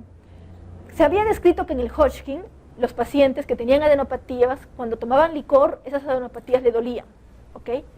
Pero, lastimosamente, pues no sé si será casualidad o qué habrá sido, pero solamente está descrito en los libros, ¿ok? Casi no se ve nunca en ningún paciente esto de acá, el signo de Hoster. Muy bien, entonces vamos con otra pregunta. Un paciente consulta por 2 meses de fatiga, prurito y sudoración, ¿ok? Y en el examen físico hay múltiples adenopatías, que incluyen pequeñas supraclaviculares y epitrocleares. Y una radiografía de tórax muestra linfadenopatía iliar, ¿ok? Entonces tenemos un paciente más o menos crónico, 2 meses, que tiene múltiples adenopatías. Recuerden, las adenopatías infecciosas, ¿dónde se localizan sobre todo? A nivel cervical posterior, ¿ok? Las no infecciosas se pueden localizar o supraclavicular y sobre todo epitroclear, que es lo más común de las neoplásicas, ¿ok? Entonces, ¿Cuál es lo principal que tenemos que hacer? La B y la C, que son para Epstein-Barr y toxoplasma, no, porque no estamos sospechando una infección. La enzima convertidora de la angiotensina, solamente si es que estamos asociando esas adenopatías con sarcoidosis, que es donde se ve esto elevado. Marcadores tumorales, solamente si es que sospecharíamos una neoplasia sólida, pero en este caso estamos viendo neoplasias hematológicas. Entonces, como sospechamos un linfoma, lo indicado es una biopsia de ganglio, pero por extirpación. Los ganglios sospechosos de cáncer no se punzan, no se aspiran, se tienen que sacar enteros, ¿ok? En los linfomas no Hodgkin hay que usar tratamientos con, muy bien, únicamente corticoides. No, recuerden que los linfomas, cualquier cáncer necesita múltiples quimioterapias, no responden a una sola, casi ningún tipo de... Tal vez la enfermedad trofoblástica gestacional será la única que responda solamente a metotrexate. Después todas las demás necesitan múltiples combinaciones de quimioterapia, ¿ok? El corticoide, ¿para qué lo usamos? El corticoide es lo inicial que damos en los linfomas. ¿Por qué? Porque sirven para bajar masa tumoral, ¿ok? Entonces con eso bajamos un poco, pero definitivamente no es el único tratamiento a dar. Angiogénesis epidermal tienen que ver más que todo con cáncer de pulmón, de riñón. BCL2 son estudios experimentales y lo que más se usa es quimioterapia con alquilantes y antraciclínicos. ¿Ok? ¿Qué es lo que habíamos visto hace un rato? Adriamicina, ciclofosfamida, que habíamos visto en el esquema CHOP de los linfomas. Y finalmente, para acabar, antes que nos voten, mieloma múltiple. Recuerden, mieloma múltiple es sinónimo de cáncer de células plasmáticas, ¿ok? ¿Y dónde se van a meter estas células plasmáticas? Dentro del hueso, ¿ok? Por lo tanto, están englobadas todas las tres dentro de las neoplasias hematológicas, ¿ya? Lo más común es que sean varones mayores, ¿ok? ¿Y cuál es la característica? Estas células plasmáticas se supone que antes de ser células plasmáticas eran linfocitos B, que se activaron y que de manera normal deberían ser células plasmáticas que produzcan inmunoglobulinas, ¿ok? Pero ¿qué es lo que pasa con estas células? Mutan, se transforman en neoplásicas y empiezan a producir inmunoglobulina patológica, ¿ok? Esa inmunoglobulina que producen no sirve para nada de defensas y más bien es tóxica. ¿Por qué? Porque se va al riñón y produce insuficiencia renal, se va a los tejidos y produce miocardiopatía, produce un síndrome parecido a la amiloidosis, ¿ok? Lo más común es que altera los huesos, ¿ok? Puede haber dolor o puede ser fracturas patológicas, que es lo más común de esta enfermedad. Como les he dicho, no tienen inmunoglobulinas normales, por lo tanto el paciente está sumamente predispuesto a infecciones, ¿ok? Es muy característica la falla renal, ¿por qué? Múltiples mecanismos, sobre todo que se depositen la inmunoglobulina en las cadenas ligeras en el riñón y causan falla renal, pero también hay otros mecanismos. Por ejemplo, la hipercalcemia, porque suelen ir con hipercalcemia estos pacientes, las infecciones que pueden causar una falla renal aguda y la amiloidosis que también puede causar nefropatía. Siempre hay que diferenciar amiloidosis. ¿Por qué? La amiloidosis puede ser la expresión clínica de un mieloma de fondo, ¿ok? Se manifiesta como amiloidosis, pero de fondo el paciente es portador de un mieloma múltiple, ¿ok? ¿Y cuándo vamos a sospechar amiloidosis? Lo más llamativo, cuando tenga falla renal y falla cardíaca, ¿ok? También es común que tenga síndrome de túnel del carpo, que tenga neuropatía autonómica, por ejemplo, puede hacer un síncope vasovagal, le haces a veces la médula ósea y se desmaya, y es a veces más o menos común que nos ha pasado esto. Y hepatosplenomegalia. El mieloma múltiple, a diferencia del linfoma y de la leucemia, no tiene por qué tener aumento del res, ¿ok? Si es que está aumentado el hígado y el vaso, significa que probablemente estemos ante una amiloidosis. Esto no es característico de un mieloma común y corriente, ¿ok? O de un caso clínico típico de mieloma. Muy bien, en el laboratorio. Lo más común es la anemia. Las células plasmáticas tienen que ser más del 10% en la médula ósea, a diferencia de la leucemia que eran más del 20%. La BCG se ha descrito característicamente más de 100, no se olviden. Y en el suero van a ver esas inmunoglobulinas anormales, ¿ok? Y bueno, uno de los marcadores básicos de mieloma es la beta-2 microglobulina. Recuerden, el linfoma puede tener alto la DHL y es característico del linfoma, puede tener también alta la beta-2 y es muy característico también del linfoma, pero el mieloma más que todo aumenta esta de acá, ¿ok? Y bueno, también puede haber, lo más llamativo son los síntomas CRAB, que son los síntomas para mieloma, ¿ok? CRAB que viene por calcio, hipercalcemia, falla renal, anemia y lesiones líticas lesiones óseas que pueden ser fracturas patológicas, lesiones líticas, dolor óseo, cualquiera de esas cosas. ¿Ok? El tratamiento. Lastimosamente ningún mieloma puede ser curado actualmente. ¿Ok? Cuando les trasplantamos la médula ósea solamente es para prolongar la supervivencia, como un tratamiento más. ¿Ok? La mayoría de tratamientos de quimioterapia son lastimosamente a largo plazo hasta que el paciente nos tolere, ¿ok? Pero lastimosamente no tiene cura. En cambio, con linfoma y con leucemia sí podemos optar por curación total. Entonces terminemos con las últimas preguntas. ¿Son complicaciones del mieloma múltiple excepto infecciones respiratorias neumocócicas? ¿Qué creen? ¿Que sí o que no? Habíamos visto que el paciente tiene predisposición a infecciones, sobre todo por falta de inmunoglobulinas. Entonces, esta es correcta. ¿Compresión de la médula espinal? Sí. ¿Por qué? Por las mismas lesiones óseas que tiene. Puede haber fracturas patológicas, aplastamientos vertebrales y puede haber compresión de la médula. ¿Ok? Insuficiencia renal crónica o aguda, los dos se pueden presentar en un mieloma. ¿Ok?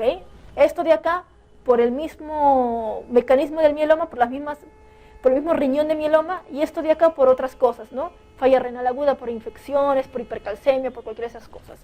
Y preesplenismo, nuevamente les recalco, no tiene por qué haber hepatoesplenomegalia en un paciente, ni ganglios, ¿ok? En un paciente con mieloma. Un varón de 56 años que presenta lumbalgia crónica. En los estudios del laboratorio hay células plasmáticas sin médula, 20%. IG, inmunoglobulina alta y la radiografía con lesiones líticas. El diagnóstico es fácil. A ver, espérense. Como ya son las últimas preguntas, vamos a decir algo. ¿Plasmocitosis reactiva? ¿Sería plasmocitosis reactiva? No, ¿por qué? Mírenme, una plasmocitosis reactiva generalmente no tiene por qué tener lesiones líticas en la columna, ¿ok? Y las plasmocitos en la médula ósea, acá no lo describen, pero te lo tendrían que describir como plasmocitos normales, ¿ok? Las células plasmáticas patológicas del mieloma casi siempre son descritas como neoplásicas, ¿ok? Gamapatía monoclonal de significado incierto, que es el otro espectro del mieloma. ¿Por qué se caracteriza esa? Porque solamente hay aumento de la inmunoglobulina, más no hay nada de lesiones, no hay dolor y las células plasmáticas tienen que estar normales en la médula ósea, ¿ok? Para hablar de esta enfermedad. Se supone que de ahí evolucionan más o menos a una tasa de 2% por año a mieloma, pero si solamente vas a diagnosticar eso, no tiene por qué tener nada más, ¿ok? ¿Cuál es lo más común en el mieloma? El hueso, no se olvide, eso es lo más característico del mieloma, ¿ok? Y listo, chicos, acabamos.